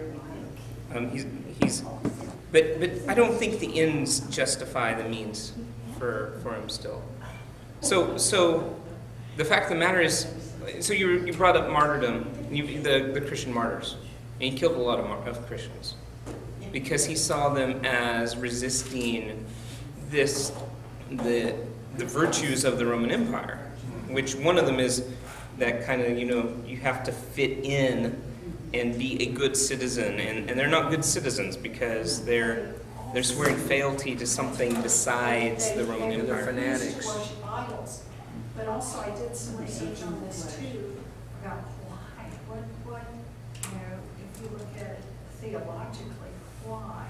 And one of the articles I read, and I should have brought it, had to do with the fact that Christians believe in life after death, and that we will be judged. The big one for him was the judge being judged after death. Yes. That we believe that we will be judged. It wasn't just the immortality of the soul, which is a big deal for him because he didn't believe in the immortality of the soul, unless just temporarily lost. But our concept of life after death and being judged for what we did was very repellent and bad for the empire. That's a because ultimately, if you believe that your real home is not Mhm. here, and that your real Sure. values are beyond what their values, Right. then you are a threat. So it gets back to that And transcendence, so immanence it's, thing. yeah, that it actually is a vertical problem. Right. Well, I mean, to even say that Jesus is Lord, that word Kyrios, that Lord, is a title that the Roman emperors claimed for themselves. And so, when you say Christos, Kyrios estin, that statement is kind of like in a way, it's political And protest. you do have to exterminate Yeah. people. In the ancient world, religion was a way of maintaining political order. I mean, it Oh, really yeah, was absolutely. political before it But was it's spiritual. So it is an anti-social thing to say, oh, I'm following God, I'm not Yeah. Caesar. So when I say I don't think he's a consequentialist, I'm saying he wouldn't, obviously, everyone to a certain extent is a consequentialist in just saying that you have to do this because of this overarching burden, but that doesn't make you a consequentialist. That's when you're looking at every... I'm not saying that it's prudence, I'm just saying that So what's the definition of he was going consequential? to, Yeah, whatever so it took. So consequentialism is the philosophical, ethical stance that every particular choice you make has to be dictated not by some overarching objective moral value, but that you look at, okay, usually it's not good to murder someone, but now I need to murder this person because it's going to benefit me or someone else in a way that the end justifies that act of murder. Murder would usually be bad, but here it's going to be okay. Or trying to think of some. I mean, that's how abortion is usually justified. You can do any of the Yeah. Ten Commandments that way. Yeah. But I don't think he's like that. I think he's saying there absolutely are overarching virtues, morals that he's trying to live after, and that means that sometimes that rubs up against what we recognize as being authentic morality, but for him it's just not. He couldn't have it. Yeah. I did look that up, and the word he uses is philia, so friendship kind of love. It's not agape. I kind of suspected it wouldn't be agape. So it's not that kind of self-giving love. It's more of the, you want to be. Reciprocating. Yeah. And or even that mutual esteem that we have for each other. That hopefully agape is a part of that as well. But most of us haven't had to test that out.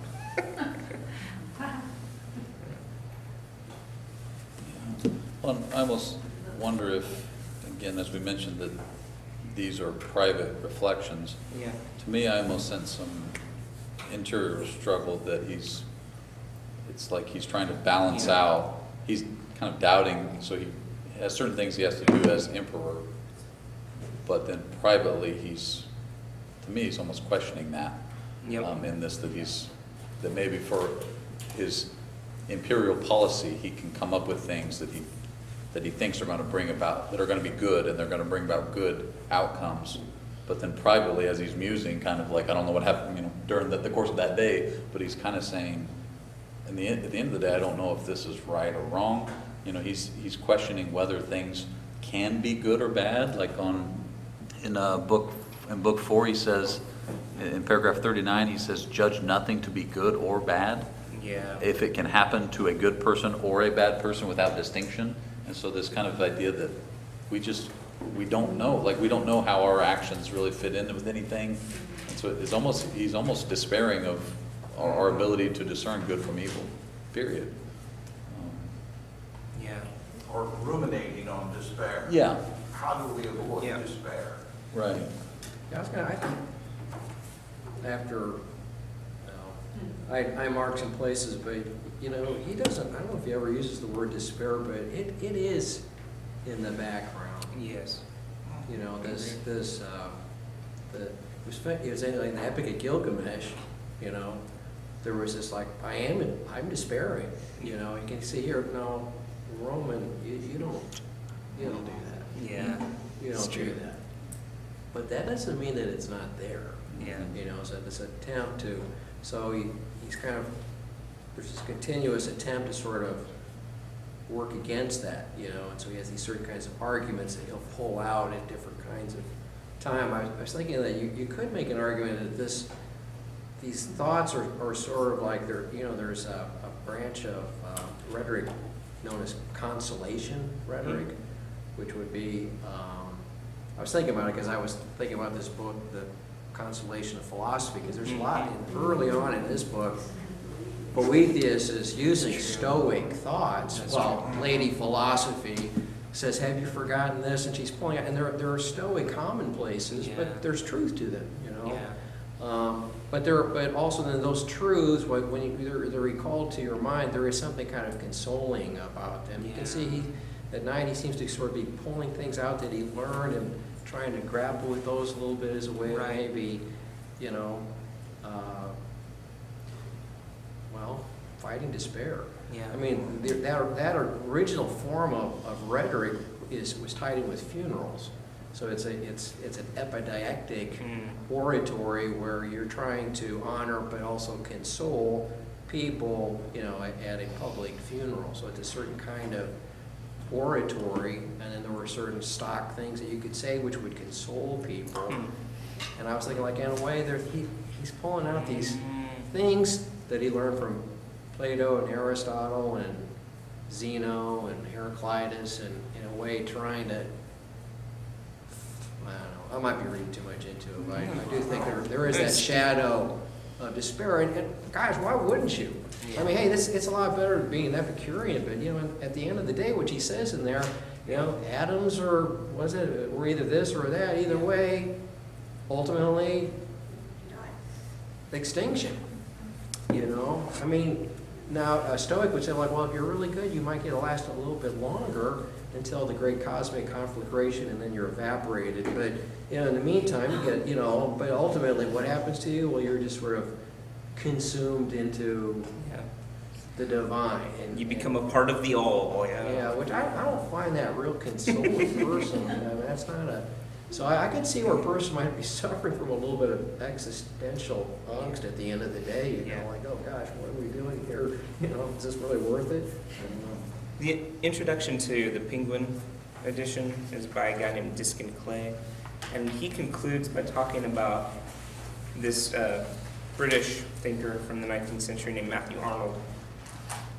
And Matthew Arnold really liked Marcus Aurelius, and he kind of saw him as, in the Meditations, towards the end of his life, almost reaching out for something that only Christianity could really answer. He says here, Arnold was much absorbed by the Christian martyrs of Marcus Reign. He detected an affinity between the persecutor and the Christians he or his magistrates persecuted. In the last glimpse of him that Arnold allows us, we see Marcus at the end of his life, and now he quotes the Aeneid, stretching out his arms for something beyond.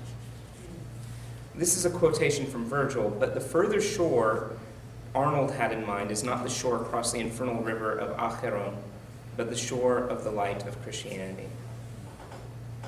And then he adds, it's appropriate that since the restorations effected by the architect Domenico Fontana in 1589, the Apostle Paul should stand on the summit of the Aurelian column in Rome, replacing Marcus and his wife Faustina.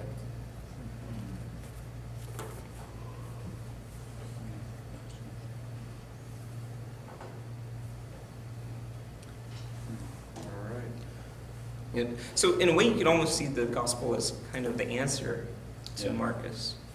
In a way, it's So going back to Matthew Arnold, then, but then why does he? I don't remember. I mean, he's Dover Beach. I was going to say Thank God I read Dover the Beach. list. You know, I mean well, anyway, we don't want to talk. That's another story. The Arnolds. You knew what some of the Arnolds. Yeah. Don't beat yourself up. Sorry. My father, I used to teach that he says, "Oh, let us be true to one another, for the world which seems to lie before us is like a land of so very simple, hath really neither joy nor love nor light nor certitude nor peace nor help for pain. And here we are, here in some darkling flame, swept with confused alarms of struggle and flight, where ignorant armies flash by night." Yeah, Yeah, I was going to say. it's not really. I'm not sure Matthew shared the vigorous religion of his father, you know, Thomas Arnold, who, was kind of practiced that muscular Christianity. Yeah. I'm not sure Matthew's got that. Yeah, that Darkling Plain, actually, that's a pretty frightening poem. It's a good poem. It just means in the world like Yeah. we're in today. Yeah. So, It's anyway. just- it's- Okay, where do you want to go from here? Well, some of the things I started sketching during some of the comments, several people mentioned these tensions in the way that we think about Christianity, but that I think Marcus Aurelius was struggling with too. We talked a lot about despair and presumption. Another dichotomy that I think is useful in seeing what he's trying to sort out here and where he comes up short is that kind of spectrum between pantheism and deism. And some of you might be familiar with discussing theology in that way, that and we were even talking about Marie Kondo and minimalism and kind of some of the manifestations of this pantheistic idea of who God is. And so, with pantheism, we have this idea that God is like totally diffused. Yeah. in the material world, right? Talk about George Lucas and Star Wars or whatever. Avatar is another. Oh, yeah. I don't know if anybody saw that movie, Avatar. I missed that one. Yeah, it was one of those big budget films, but kind of the idea being that there's this force and that people can kind of tap into it, and it's shared between us and nature, but it's also interpersonal. And so like there's the weird scene that like the guy connects, and he's got like a umbilical type cord, and he like connects with the tree and like communes with his tree. Yeah. And then later during like the sex scene, he like Yeah. hooks it up to the woman, and they're like in intercourse with them. And I'm like, this is really creepy. But You were thinking yeah, about. yeah. I was like, didn't he just stick that? Never mind. Yeah. Was that a children's movie? No. No, there's another Avatar that is like a. Oh, that's anime. Okay, yeah. The other title. My kids love that one. Okay. Smurf I was gonna Bus say, Dances with I Wolves. need to know, I need to know what my grandkids are watching. I've heard it called Dances with Smurfs. Yeah. Yeah, I like your title. And now they're making sequels. Yeah, it's coming. Yeah, but it's that question of, how personal is God, right? Is there a personal God or isn't there? And so then the other extreme is, some people might label that as a deistic belief in God, that God is individual, he's concrete, but he's so removed. Yeah. He's so transcendent that he doesn't really have any connection with the world. And, materialists can kind of fall on any side of that spectrum. Yeah. It's just a question of, where they lie. So I'm interested in seeing him kind of grapple with these ideas as to, what's the identification between God and truth? Yeah. Is there an identification between this truth? Because he seems, when I'm reading this, I could see how a purely secular philosopher could take this idea and say that truth, intelligibility, our rationality is really all that guides us, right? So he, for example, he talks about how our bodies and our breath fades away, but the mind remains. Yeah. And so it's he's recognizing that there's a truth, and so that's a Christian idea, right? I mean, that's a Christian recognition of God as truth. But that can also become very secular and very individualistic, is that really all that matters is my ability to reason, my ability to think. That's what gives me my existence. So you see, it's like he's tottering on this. Oh, yeah. He's struggling with these questions, and he's tottering on all these spectrums, and he could go either way in his thought. And so, like, what we're seeing here, to me, is that he's on the way to truth, as you said, and as the introduction said. But you can see how then in later history, people would take this and can fall easily either direction. So in book 4, it's chapter 4. It's interesting. His vision of this rationality, the logos, is what the Stoics call it, which is, I think this is related to John chapter 1. So they have this idea of this logos spermaticos, the rationality that is sown into the cosmos. Okay, and here he talks about the basis really of natural law, but he conceives, something we haven't mentioned is he conceives the cosmos as a city.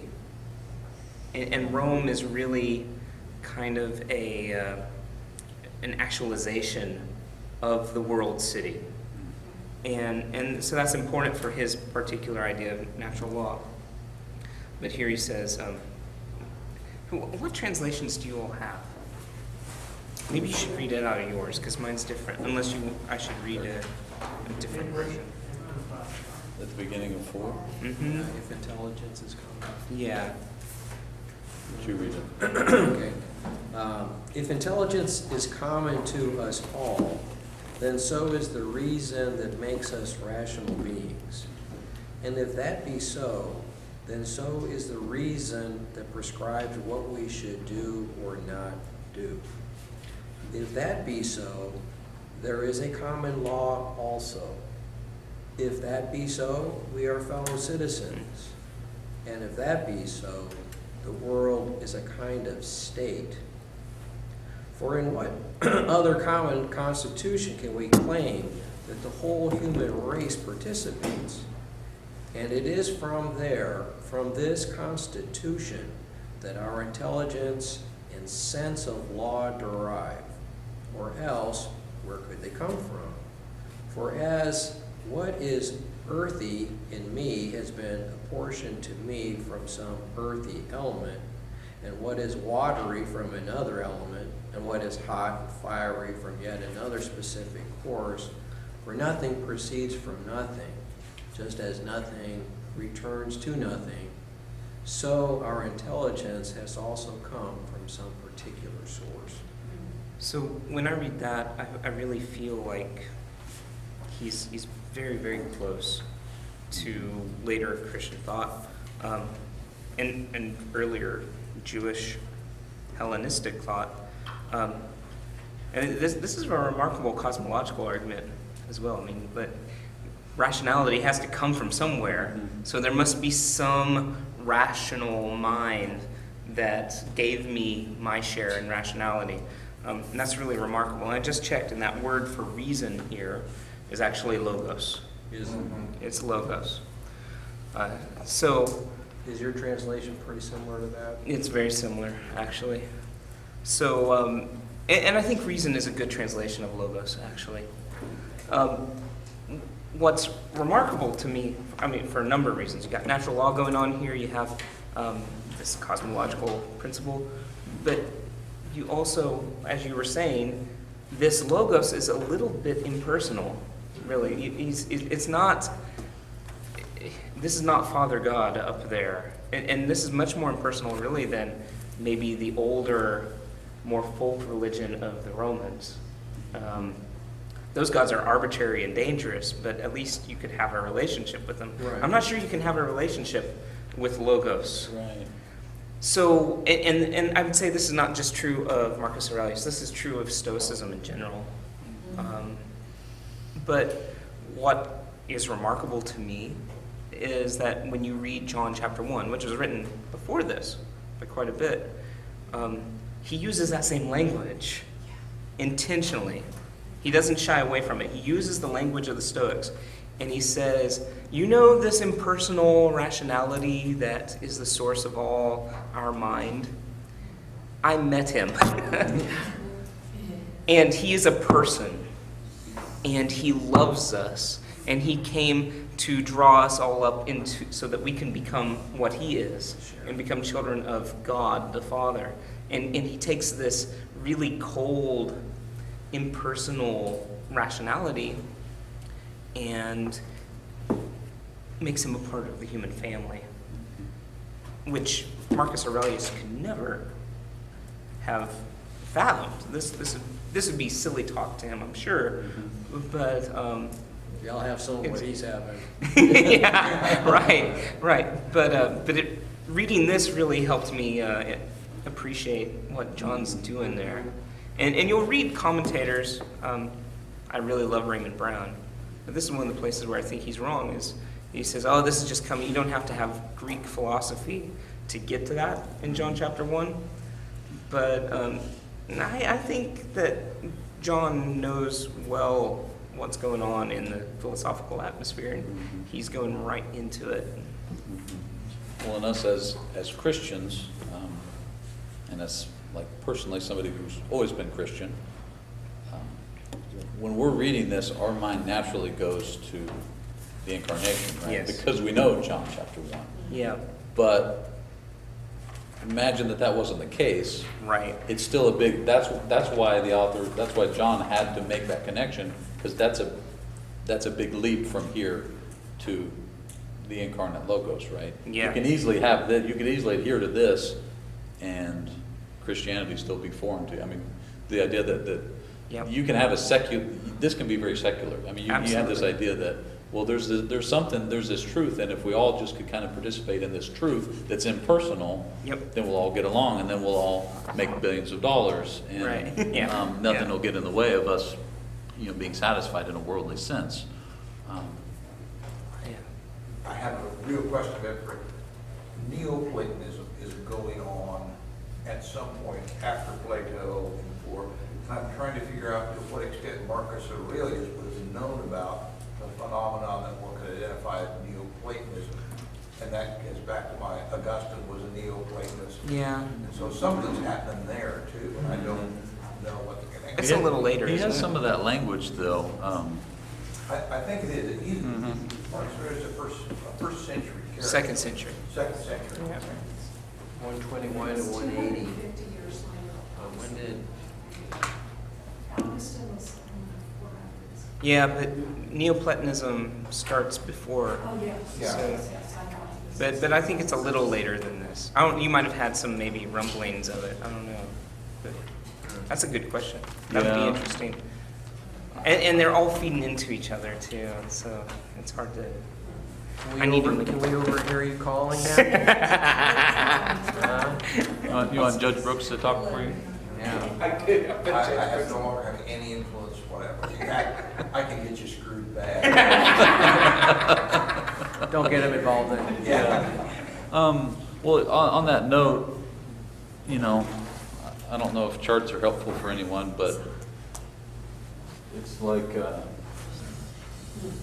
you can make this one simple, probably an overly simplified way of painting both sides of this spectrum for Catholic natural law is that we've got, so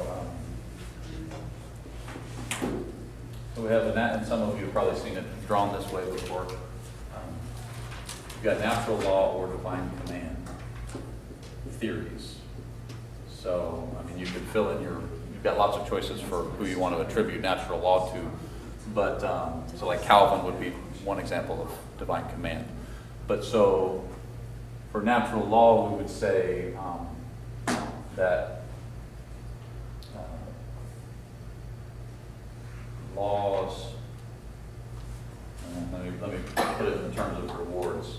So we'd say rewards, for example, are sort of built in to the natural order, where on divine command we would say that rewards are given by power, by the sovereign, right? So are given for obedience.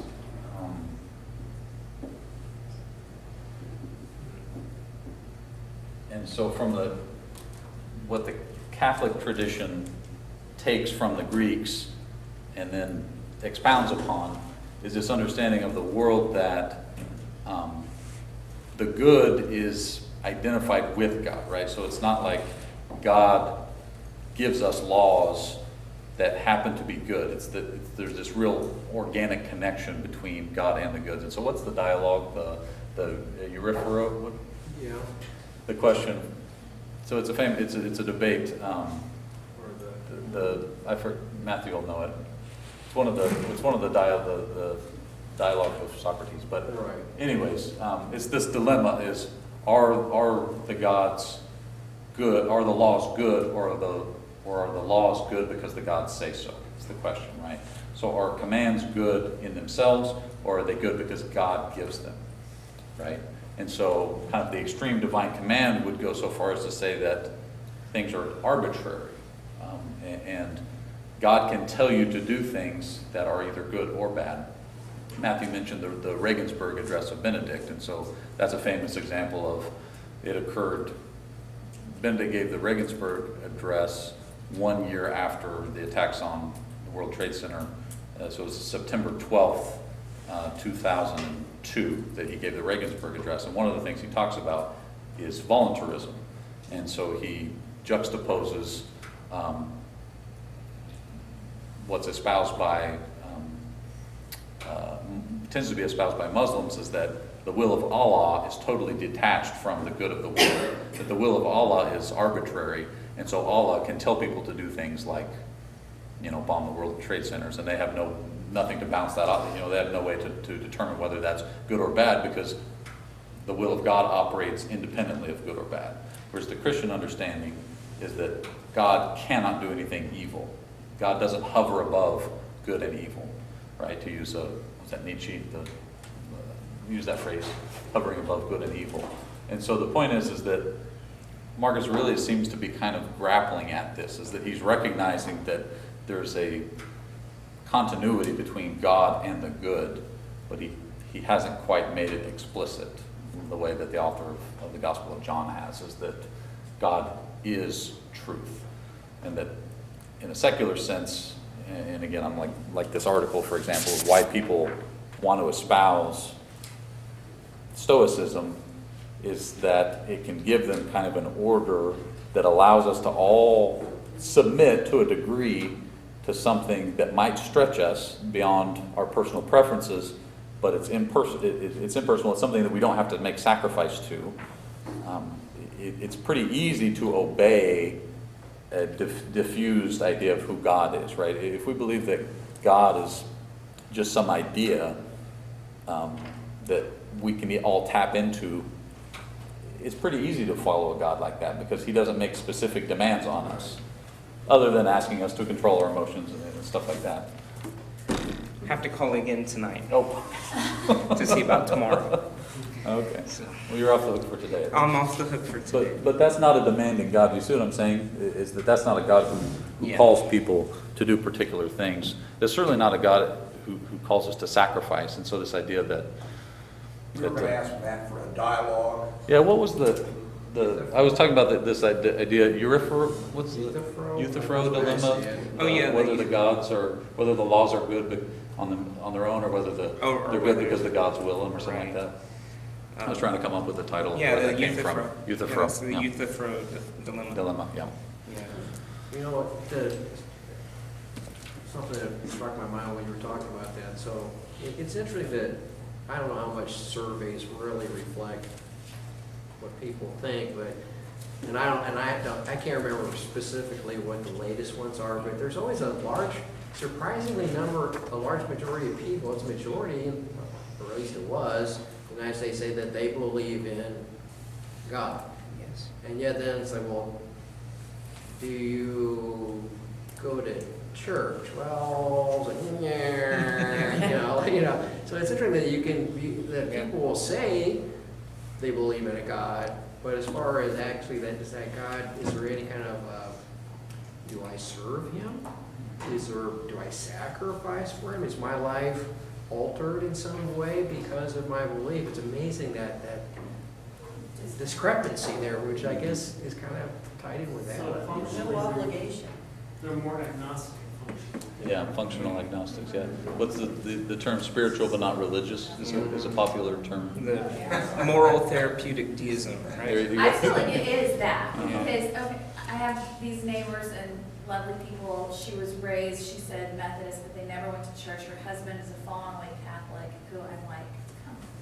And you can tell deep down, if she would give a little bit, they would just go to the Catholic Church. Mhm. Because they go to like whatever New Day, New Spring on 21st, whatever that is. And, you know, it was funny, my brother was like, oh, that's just for people who want to say they go to church to make themselves feel better. And I feel like that's jaded, but you know, I don't know what that is. I've never been there. What's wrong with that? They want to feel like good people because they go to church. And It can be. And I think so much of, you know, what you were saying, they believe in God, but they're agnostic about it. Mhm. When it comes down, if you ask them directly, they'll say, yes, I believe in God, but Yeah. that doesn't mean anything. All of my students, when I teach Exploring the Bible, which is a general education course that most students, they have to take one. It's that or like Catholic Doctrine and Sacraments. So, yeah. So, and only about 40% of our student body are Catholic. So I get all of these Protestants in Exploring the Bible. And they have to write a couple papers. So one of them is they have to attend a church service and see how Scripture is being used in its like natural habitat, is how I put it. And Scripture was written for liturgy. And I get all these papers and I say, oh, I'm a Christian, but I haven't been to church for such and such years, or I went to church once to, during VBS or something, but none of them. But they're all Christians, and or claim to be Christians, and so this is very much a part. I think in some ways we're very much like the world that Marcus Aurelius lived in that there's a sense of kind of a civic duty to at least pay lip service to religious faith, because that's what Americans do. Every president, and I don't know, it's going to be interesting to see going forward, but until recently, if you weren't recognized as a Christian, you probably didn't have a very good chance at being president. I think that's probably going to change soon, but not in the sense of being, I've committed my life to Christ, and I want to, but more, it's more of kind of a patriotic duty, the civil religion. And good photo ops, so if there's Yeah. a crisis going on, you show up at church with the Bible in your hand. And Right. everything's good. All That's right. Easter worshipers, what was the line? I feel like that's what England has been for Yeah. centuries, probably now. Sure. Yeah. Because it's been your civic duty, the church, they did baptisms and they did marriages, and that was the civic duty, you Yep. went to church and do that. Well, it becomes a question, so I think it was point 3 on the principles of Stoicism, was that the predisposition to do good for others. And so I think there's another place that Marcus Aurelius is teetering there, and that we can go either direction, because for us as Christians, we are obeying a God who's personal and who requires of us service of others, including those that hate us, right, including our enemies. It's a really slippery slope, you could say, to that altruism becoming very self-serving, right? Yeah. And so you see how that can be manipulated. And so like this article and some others that you might have seen, it becomes a fine line of, are you endorsing a philosophy of altruism and humility and some of these other virtues? And so again, like on our list of virtues, you see this philosophy that's endorsing certain virtues, but if it's not recognizing a concrete God, and it's not recognizing a concrete moral code, it can really just become egotism, right? I mean, it's that we want to create this environment that I can pursue my own interests, and the best way to do that is to create an environment where we're not making judgments, right? Where we're just kind of saying like, well, we just see a small bit of the picture, and who am I to judge, right? That I can't make value judgments on good or evil. All I can make is judgments on how I react emotionally to things. So you see how there's some wisdom there, and you can see that he's really scratching the surface of some real psychological truths, but it's also something that's very palatable to a secular program. And so like I don't know if you've had a chance to go through the article, but just, you look at, he's got it in bold, and this is from, by the way, there's a website called The Daily Stoic. That's where I found this article.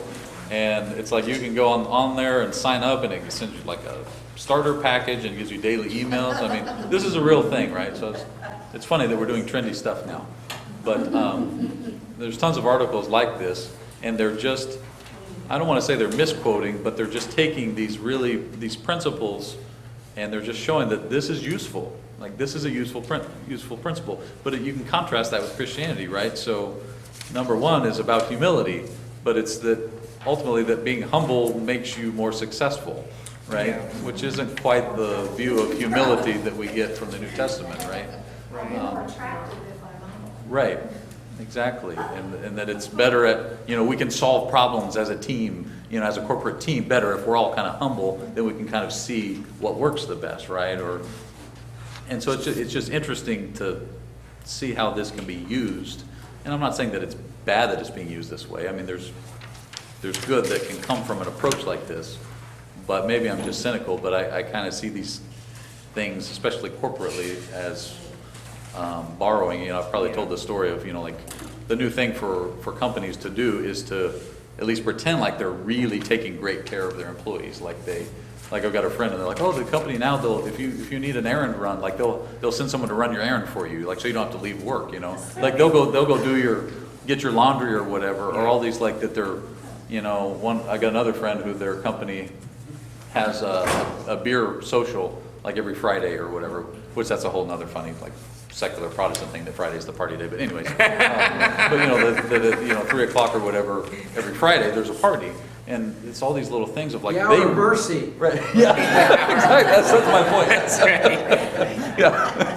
So, yeah, I think there's something diabolical going there, some landing, but. You're onto something. But yeah, but just all these different like perks, and it's like they really care about you, and I'm thinking like they're trying to make you a better cog in their wheel of making you more productive and, yeah, right. Do you think that Marcus Aurelius would like this? No. I can't think that he would. I don't think so either. He'd say off with their head. But, so it's like, I don't know, it's like monetizing stoicism or Yeah. something. It's like, there's an instrumentality about it that There is. seems Uh-huh. actually Yeah, counter to what it's all about. right. But I think it also shows that maybe Stoicism has in its DNA the possibility of being used this way. Yeah. So, yeah, it's interesting. Yeah, I think antithetical to hope and very much for utilitarianism. How useful can this be? Mhm. We're doing Ecclesiastes next week, is that Mhm. right? As I was reading some of it last night, I was thinking a lot of this sounds very much like Ecclesiastes, Mm. which is interesting because most critical scholarship of Ecclesiastes says it's influenced by Epicureanism. Hmm. Like what? By Epicureanism.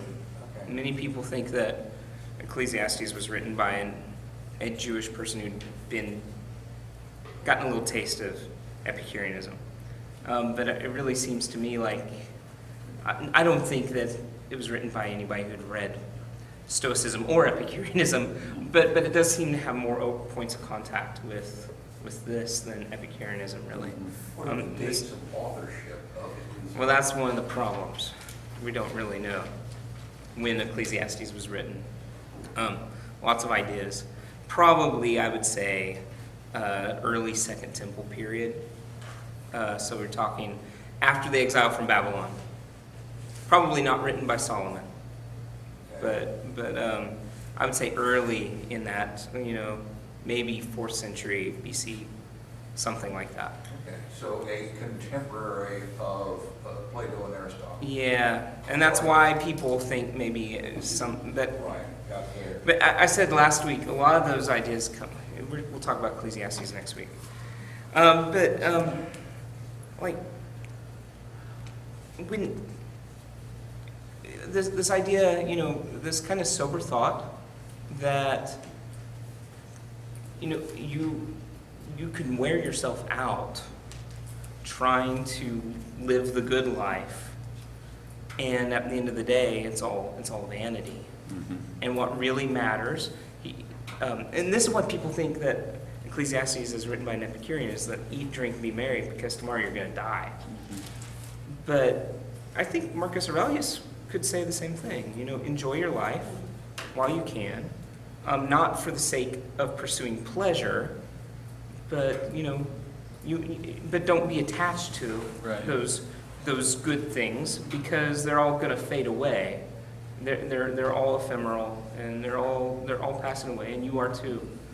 And just resign yourself to that, and you will actually have a decent life. Mm. And that really kind of is the message of Ecclesiastes, as we'll see next week. Yeah, I'm glad you mentioned that, because one of the points I was interested in is what he says about freedom. And I think that's what you're describing. And so, and it comes up in this article too, of that, like in a corporate sense or in a leadership sense, like freedom is a valued thing, is kind of this balance to make right action. So freedom in a classical sense is what? I'll let you supply the definition. To do the good. Right, so freedom is the ability to do the good, or maybe by extension, or we could say, or what we ought to do.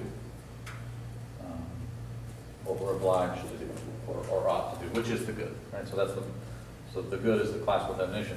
So what Marcus Aurelius says is that this is, he might have other similar quotes, but this was from Book 1, paragraph 8. He says, he's thanking Apollonius, and he thanks him for his, quote, inner freedom, and to be decisive without leaving anything to chance, to look to no other guide, even for an instant, than reason alone. That's different. Yeah. Can I read my translation? Please. So, from Apollonius, moral freedom. Okay.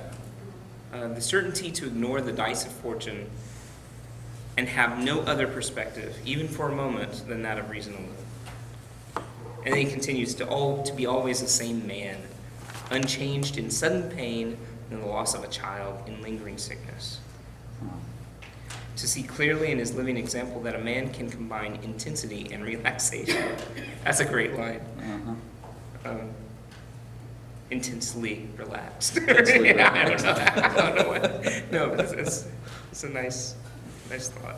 And mine, the first sentence is, I learned freedom of will and undeviating steadiness of purpose. And then it's basically the same, and it goes, on the occasion of the loss of a child and a long illness, and to see clearly in a living example that the same man can be both resolute and yielding. Wow. And not peevish in his instruction. Wow. Good stuff. Isn't that from gospel, yesterday's gospel, resolutely determined, or maybe it was from the epistle? He has his face set for Set- Jerusalem. yeah. So he's. There's something in that. Well, it's clearly a Roman point of view and not, say, a Jewish point of view. In other words, freedom to a slave means not being a slave anymore. These guys are powerful people, and so they're talking about rising above adversity. Yes. So it's, Yeah.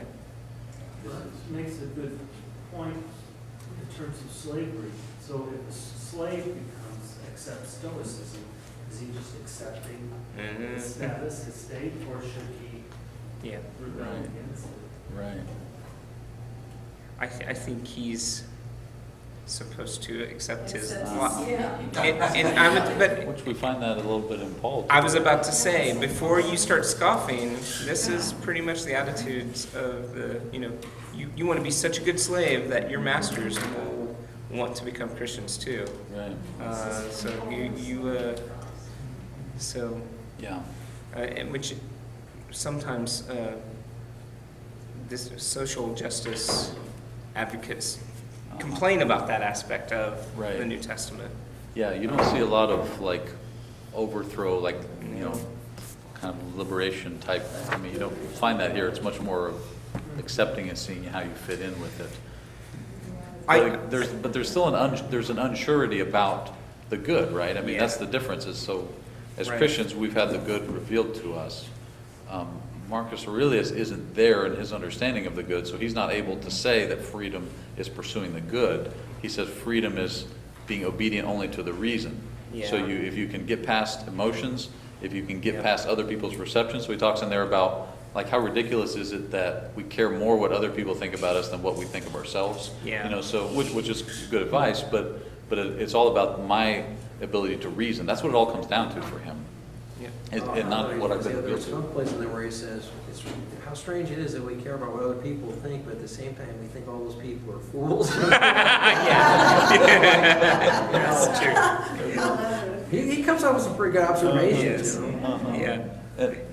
No, that's true. And the kicker for me is that the good might be something that's certainly not pleasurable, or maybe not even successful, right? I mean, so we've already talked about martyrdom, and again, I'm thinking of the debate last week in Sophocles, between Ismene and Antigone, and this whole like, what are we going to accomplish here? What's practical and useful?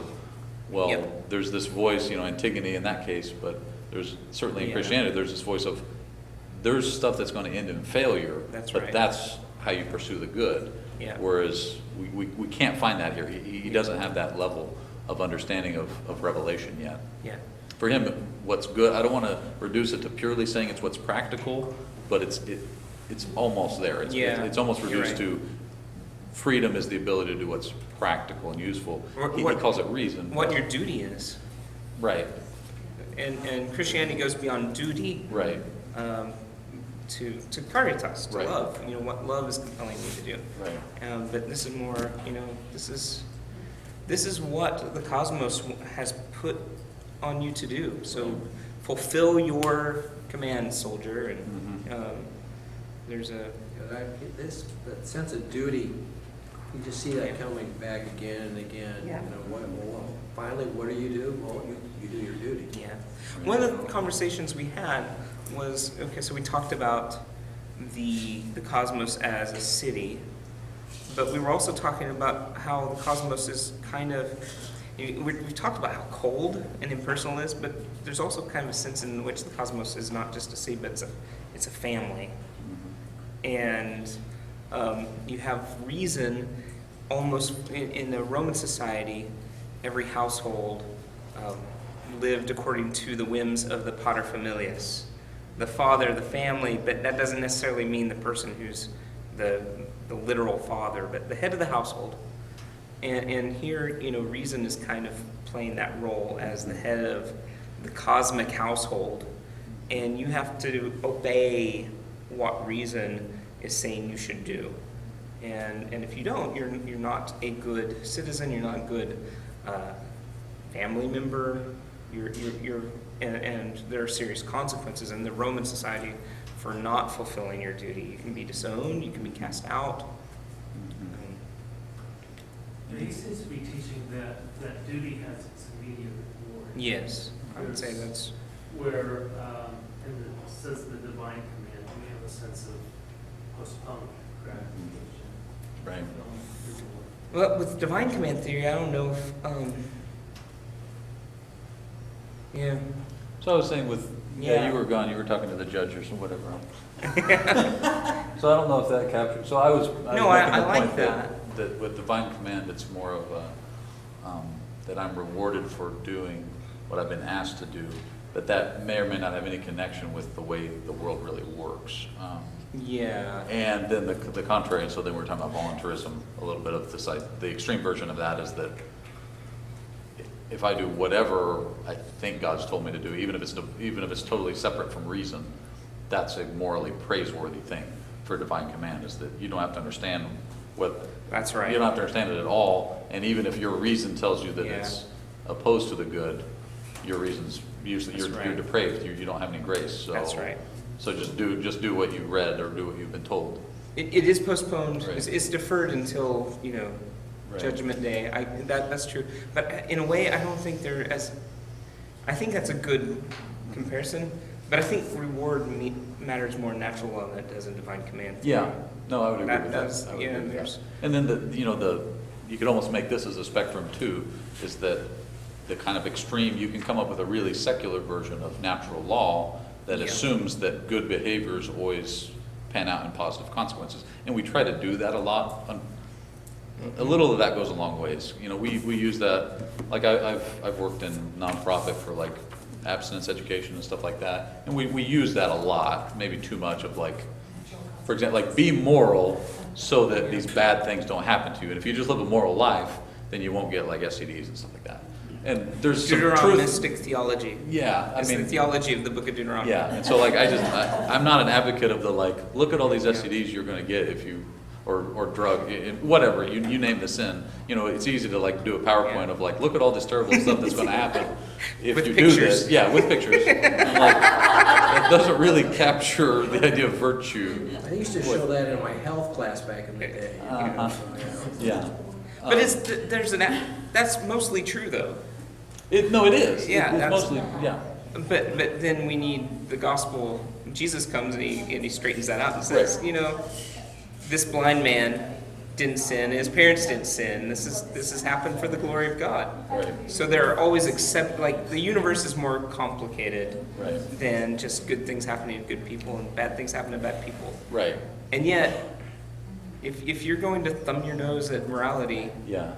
it's almost certain that eventually Yeah. you're going to be pretty miserable, Yeah. even in this life. Yeah, I so think it's like he's admitting the confusion, but he's then taking that and he's almost throwing it out. I mean, like what he says about like, Yeah. well, you can't even judge whether something's good or bad. If a bad thing can happen to a good person, it can't really be bad. If a good thing can happen to a bad person, it can't really be good. So it's like Yeah, he's that's a going weird- too far into that. So he's questioning the goodness or the evil of anything. So like I'm thinking of like Job, like, you know, Yeah. this idea that everybody struggles with why does bad happen to good people? But so he's taking that struggle that we should naturally have, and then so he's just like throwing out, well, maybe it's not Yes. good or bad at all. Maybe it's Yep. just how that individual person reacts to it, or how it gets incorporated into the whole fabric. Yeah. Related to that, Yep. or I hope related to that, I guess I'll see if you think it's related or not. He seems to have a relatively objective and a relatively positive view of reason, right? Yep. So he's operating on a mindset that there is reason and that we can hopefully assume that everybody can and will choose to tap into that reason if they're given the Yeah. opportunity to. Yeah.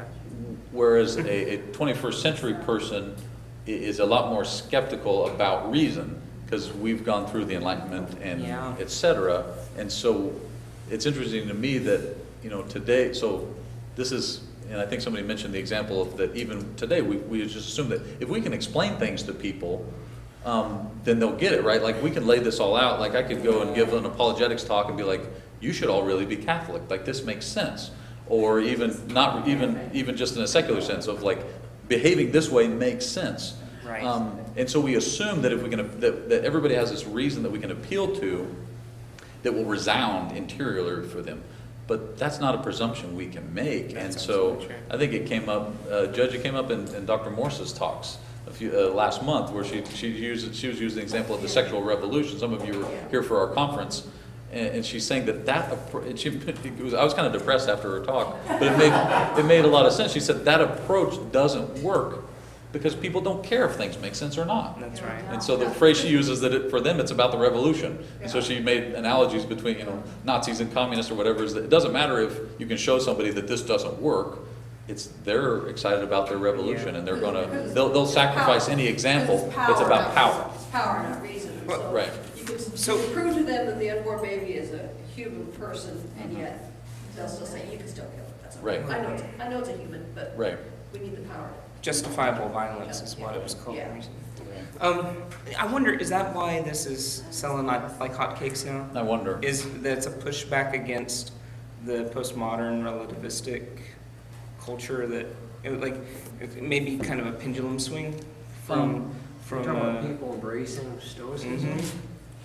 is that relativism has been kind of the philosophy du jour for Well, I think a lot of Couple people have decades. lived through, yeah. and they're the flotsam and jetsam of the shipwreck that Yeah. happened because of that, and it's like there's got to be something else, Mhm. you know? There has to be. Yeah. And so and actually, I was just reading last week that there's a new interest in the shaker faith. And even in the furniture, I mean, people want to have a simplicity. Yeah. And boy, that just, when I heard all of you talking about that today, I said, oh, now I get it. Now I know why people are going through that. But people want the furniture more than they want the religion, I think. I think are Does it give those to be chairs simple? really comfortable? Those I don't shaker know. chairs? I know the shaker religion probably isn't very comfortable. Well, you have to shake. Do you have to confess your sins in front of everybody? You can't get married, I know that. No, that's like Quakerism. No. You have to like go in the community Maybe. and just say what you did. Mm. Could be. After a long. But yeah, I'm less optimistic about. I think that could be the case, but I almost see, and again, I think this just shows how this thought puts us really kind of on a tipping point of which way we could go with it. Yeah. I see the attraction being Yep. that it's a way to kind of smooth out differences. It's a way to Yeah. find a common ground that prevents us from having to take a strong stand on certain things. That So you're thinking like that's why the corporations are embracing it? Cor- Because I think they're, yeah.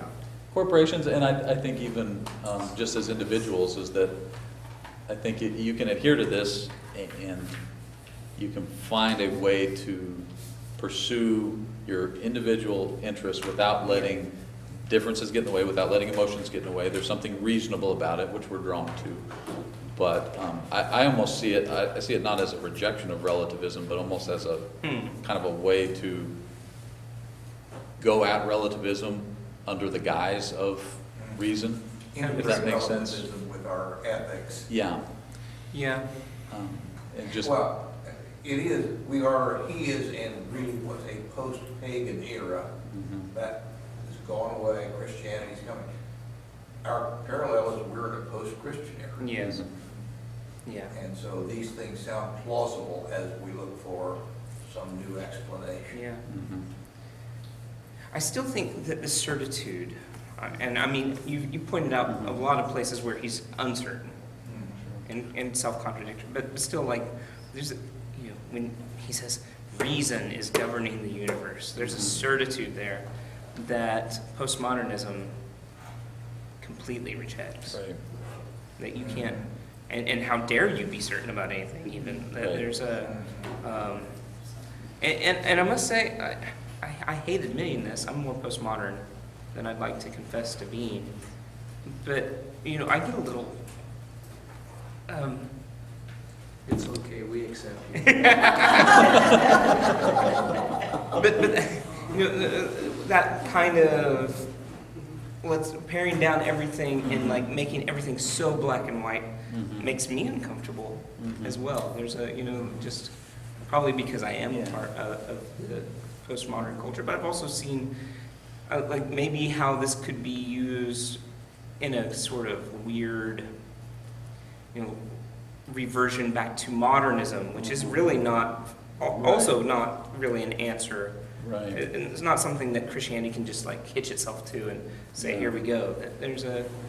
Yeah, no, that's a good insight. I almost see it as, it's like he's coming back to modernism, but so I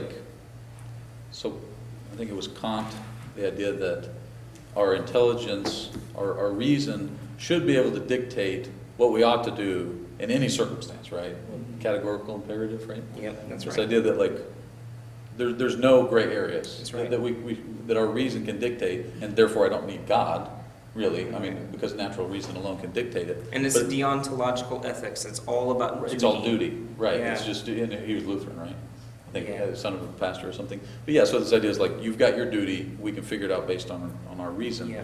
But so what this is like, again, obviously preceding that by over 1,000 years, is that he's saying that our reason ought to be able to dictate what we do, and he has great confidence in that, and the fact that Yeah. it's there, but he's doing that while still maintaining this degree of mystery, that it's there, but Yeah. I can't say that you're wrong about it almost. You see what I'm saying? Yeah. So it's like he's both having a really high view of reason, but it's kind of a non-committal view too, because it's kind of like, Yeah, well, that's Matthew true. can be pursuing, I think Matthew's doing something crazy, but I don't really have a full grasp of the truth. And so how can I judge whether maybe he's really pursuing the truth, That's right. or maybe something he's doing is operating on a level that I don't understand? Yeah. So it's this weird ability. Stephanie? Yeah, book 3, number 6, when he says, if you can understand in human life anything better than justice, truth, temperance, and courage, in short, than a mind that is contented both with itself, insofar as it ensures that your actions follow the rules of right reason, destiny, so on. He says, if you have found the supreme good, hold on to it. It's your supreme good. Mhm. You must, in all simplicity and freedom, choose what is higher and hold to that. But it's yours. Right. That's the kicker for him, is that it's yours. And so we can create a whole society of people who feel like they're adhering to the truth, but there's no way to test that, right? For each individual, there's nothing objective that. Yeah, because it's your truth, and if you turn away from it, then you will have lost. You will probably have lost justice, truth, temperance, and all that, because you found your truth. You have to hold on. Right. There's a secular, calls himself, and you say translation. Wait a minute, some, Psychologist, H-A-I-D-T, I can't remember his first name, but his idea is that our emotive brain fires faster than our higher Oh, wow. centers. And so you see something and you have an emotional response. He calls it the elephant and the rider. The elephant leans toward this direction, whether it's any kind of moral question or even a preference. And then the rider, who is the higher brain, tries to support the elephant. Yeah. And so our reason sometimes when we're trying to find something to believe what our emotional brain that we don't even recognize because it's so fast is telling us is we only have to say, can I believe this? Yeah. Can I find anything that will make it possible for me to believe what I want to believe, even though we don't recognize it that we want to believe it. And then on the other hand, when somebody says, oh, but this and this and this and this is why that's not correct, we change it and we'll say, because we're still trying to support that inner feeling. Yeah. You know, that's a brain function too. Yeah. And we say, do I have to believe this? Must, if we can find it. And so, and he uses that as a way of saying how people can come down on different sides of moral questions or political questions.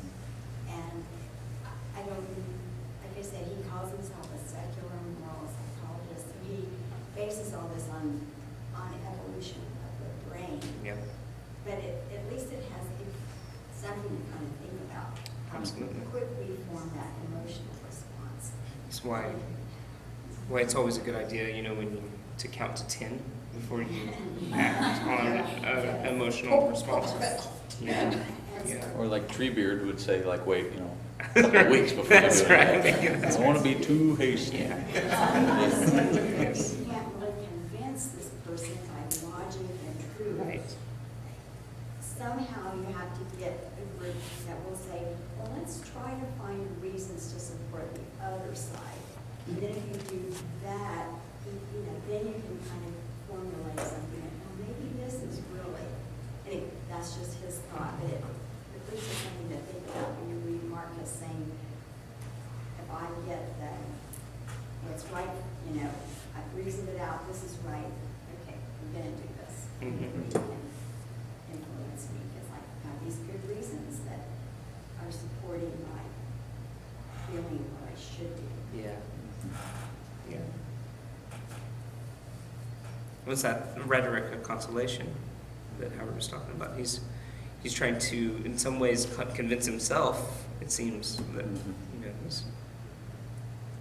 And it doesn't seem to make much room for the possibility of something like righteous anger, right? I mean, so, Yeah. I mean, the idea that, so he's, like in book one, when he's thinking Sextus, he says, he never displayed even a sign of anger or of any other passion, but seemed at once to be completely free of passion and full of affection for his fellow human beings. That's kind of a little heavy-handed to me, that statement. Number one, it's presuming that you can't be full of affection for someone if you're showing passion, which I don't think is accurate. And it seems to be precluding the possibility of having reasonable I mean, so it's, again, he's musing. So at one point he says that you need to make that we have the ability to make our emotions reasonable, but other times he's almost kind of saying that, like, you can't have a real emotion that's reasonable, that if you are being reasonable, you'll kind of be rid of those emotions. So St. Paul, who I do think does make use of some Stoic ideas, St. Paul also commands us in the book of Romans, chapter 12, I think it is, maybe 13. He commands us to rejoice with those who are rejoicing and to sorrow with those who are sorrowful. And so he's basically telling you, you know, you should have this it really is this idea of your rationality governing your passions, but he's telling you, you should feel something with people.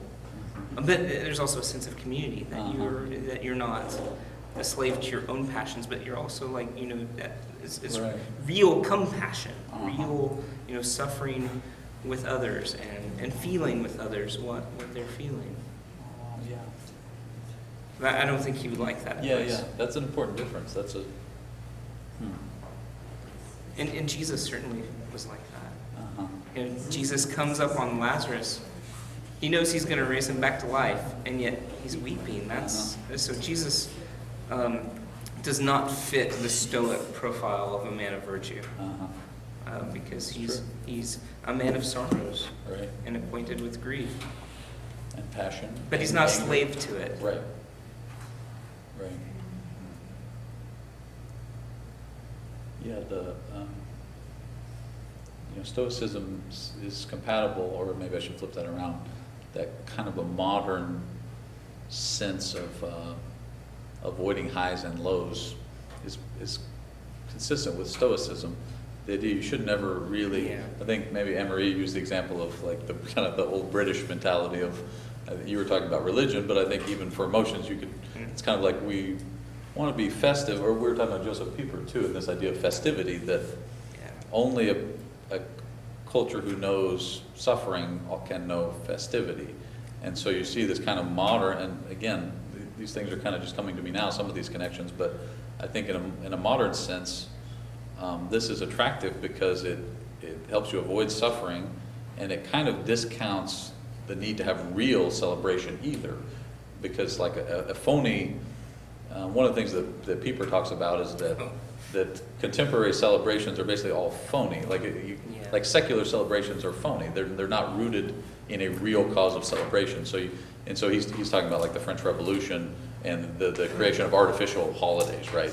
And so it's like these sham festivals that we create this political reason to have a party, and then we kind of manufacture it and we just make everyone party, but nobody's Labor really Day. celebrating anything. What? Labor Day.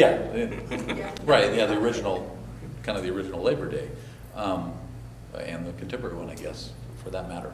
But so for the purely kind of secular modern man, we don't want to really have a real festival, because that means I have a vested emotional interest in it. That means that I have to identify myself with some past event. So like if I'm really going to celebrate a historical festival, I have to put myself there. So like for Catholics at the Eucharist, we're putting ourselves, this is a memorial in the sense that it's representing it. I have a real part in it.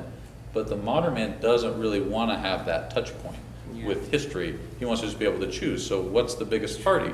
Well, it's the Super Bowl, because there's no sacrifice there. It's just it's a creative thing. It's something I choose to participate. What's the new on Thanksgiving Day? We were watching the parade, and there was a little like blurb about it, that the new thing, they call it Friendsgiving, not Thanksgiving. Yeah. And then and they had all these people like interviewed about it, why they're drawn to it, and they're like, well, because I just get to choose who I celebrate Thanksgiving with. And I even take the word thanks. They didn't talk about that. I thought there was something diabolical, and I'm removing the word thanks. But they call it Friendsgiving because I don't get together with family. I just find the people I like, and we just get together and we drink or whatever. Yeah, because you can choose your friends. Because you can choose your friends, so you don't really have to insert yourself into any real situation. So I don't know, maybe I'm reading too much into it, but I see some of that there, is that modern man doesn't really, modern man wants beer after work on Friday. He doesn't want a real festivity that might involve rejoicing and weeping and suffering and fighting, and, and just kind of the real human emotions, is that we just kind of want, Well, and you the said facade he's of that. so level, reason should control everything, so there's no highs and lows, and it made me think when you said that of just, Prozac. Kristen Lavren's daughter. It's a Prozac, yeah. They have they have the real fast before Easter, so like the Orthodox still do today, I think, I don't know, but like, no dairy, no eggs, no nothing, no relations between spouses or anything during Lent. So you have to truly suffer and fast, so then when Easter comes, you have a real celebration, a real, remembrance of the resurrection. Right, that's a great point. You have to give up everything. Right. I was teasing my husband about that.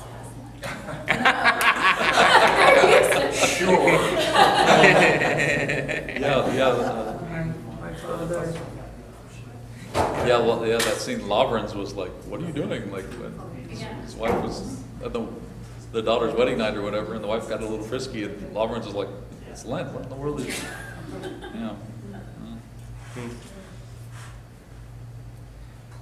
So do we want to have time for a few more questions or comments, or? I had one other, book 3, his little dip into the discussion of aesthetics in number 2. Yes. Where he talks about seeing beauty and what is irregular, seeing beauty and what is either old or ugly. I thought that was just a surprising thing for him to discuss. You know, the cracks in the bread, the ear corn bending toward the earth, or even an old person that you can see the vestiges of beauty. Mm-hmm. What is the role of beauty in Stoicism, or why is he concerned about this? Is just part of the natural order again, or part of the universe, and reason in the universe? Because that's an interesting paragraph. Yeah, there, I wonder, that is interesting, Steph. I wonder there if he's talking almost like a, I can't remember if it was in class or out of class that we were talking about the idea of like a relief painting that kind of like, and almost what you were saying, Anne-Marie, of that, like things, good, pleasurable things are heightened when they're taken away. And so like there he mentions that things are beautiful because, what's the phrase he uses? That they follow from natural processes. So a face that was once aesthetically beautiful that's now succumbing to a natural process, it's beautiful, but it's like it's beautiful in connection with this whole experience. Or so the corn that's, you know, now overripe, it's beautiful because it's part of a natural process. I wonder if that's where he's going with it, kind of like seeing the whole thing or not. I don't know. There's something very Pauline, I think, in book 4, and it's the line 33, where all things soon pass away and become a mere tale, complete oblivion of very thing. And then he goes on to say, for the rest, as soon as they have breathed out their breath, invoke the Holy Spirit in my mind. They are gone, and no man speaks to them. So that's the finality of the mortality, and he doesn't have that transcendent. That's also. That was the part that reminded me very much of Ecclesiastes, actually. Which number is that? I think you're reading, is that 435? Well, in my book, I'm pretty sure it's. Book 4, but I think it's chapter 40. I have, yeah, it's 33. Okay. Did I say something else? But I meant 33. In mine, it's 35. Oh. All is ephemeral, both that which remembers and that which Yeah. is remembered. That's So here's a 35 in good this one. virtue too that's come out of this paragraph, this one thing. That sounds very cool, New Testament. Thoughts just, and acts social, and words which never lie, opposing lying, promoting truth, and a disposition which gladly accepts all that happens as necessary, as usual, as flowing from a principle and source of the same kind. I thought that was very, just sort of, you could derive some holiness out of this, if you. Oh, yeah. If you were reading it with this transcendent mind, you can draw I would some agree. really goodness out of it. I would agree. Okay, so Stephanie talking about beauty. That reminded me of book 4, chapter 20. And it's not really talking about the same thing, but I think it's related. I hope it's the same, where he's talking about basically things are beautiful in and of themselves. I think that whether or not I think it's beautiful. So I think it is somewhat related. He's saying even ugly things, decaying things, are beautiful because they're a manifestation of this mind working its way through the cosmos. But here, the thing that gets me is where he says, so therefore, like, he says, praise is no part of it. It's beautiful whether or not you praise it. And there's an element of truth there, but I thought this is another place where Stoicism leads us astray, I think, because I mean, everyone knows, I think, that part of enjoying something is telling others how wonderful it is. And I think that's the basic principle behind the gospel, really, is we want to share Jesus with others just because we recognize how wonderful he is. But I think Marcus Aurelius is like, keep it to yourself, because you don't want to be a fanatic. Don't want to, there's. Right. Wouldn't that stifle gratitude? Yeah, that's what I'm saying. Is that Well, both of those seem to depend on a certain ability of the beholder to recognize, right? That's so in true the, as in the well. paragraph that Stephanie mentioned, the point seemed to me to almost be that, Yeah. well, you might not think it's beautiful because you're not seeing it in its context. So the wild boar salivating looks Right. ugly, but it's beautiful in the sense that, fill in your reason, I guess, it's part of the natural process, or maybe even that, like, he thinks it's beautiful because the reason you don't see the reason behind it, maybe, and then and maybe this is just me reading that as a modern who doesn't have much hope that the masses are going to appreciate beauty. That's true. But it's kind of like, well, if this thing is beautiful, it doesn't matter whether people recognize it or not. So there's an objectivity that might This not is true. be recognized by the subjective, eyes that are looking at it. Yeah.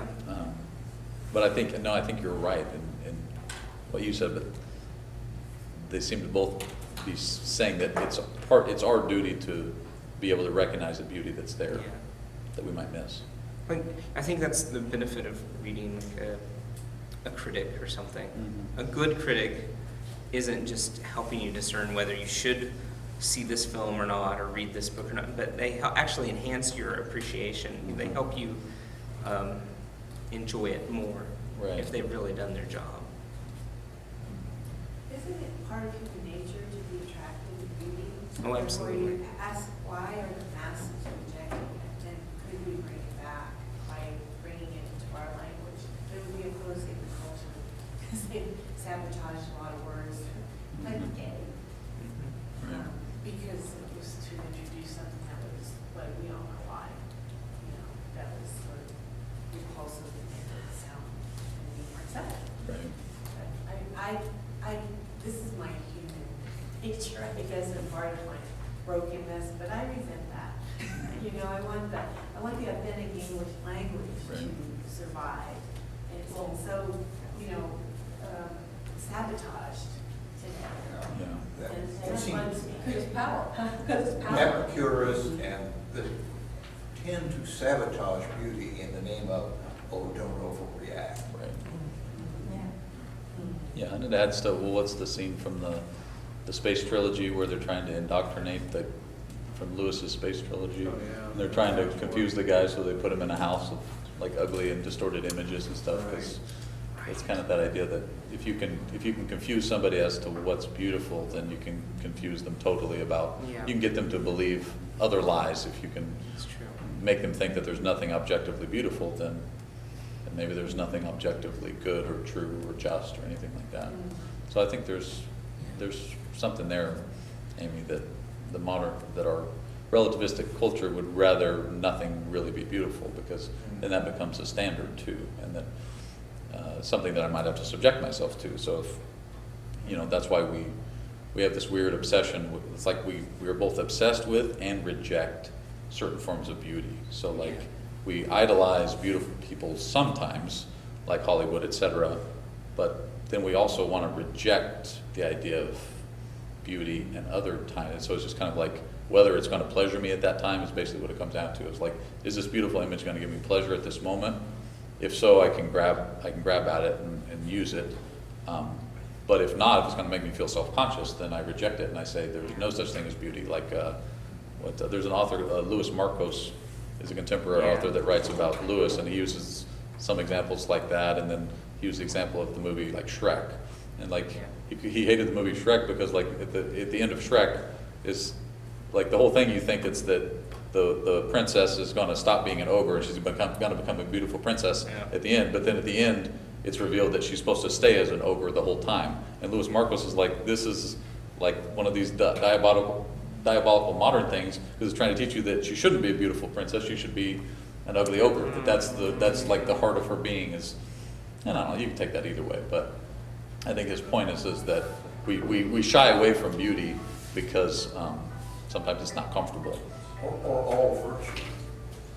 Or what? Same. Oh, right, same thing. Right. That's All why we, virtue scandal. is unrealistic. That's why we love scandal, yeah. Because nobody's really virtuous. If we think somebody's virtuous, we cut them down to where they don't appear virtuous anymore. Well, by our clock here, we're out of time. William, in spite of that clock, we're on. It's all relative. I can't really discern whether it is. We actually have more time, Yes. but not for this. So next week, we'll read Ecclesiastes. Whole thing, right? Yeah, it's short. Compared to this, gosh, it's Yeah. short.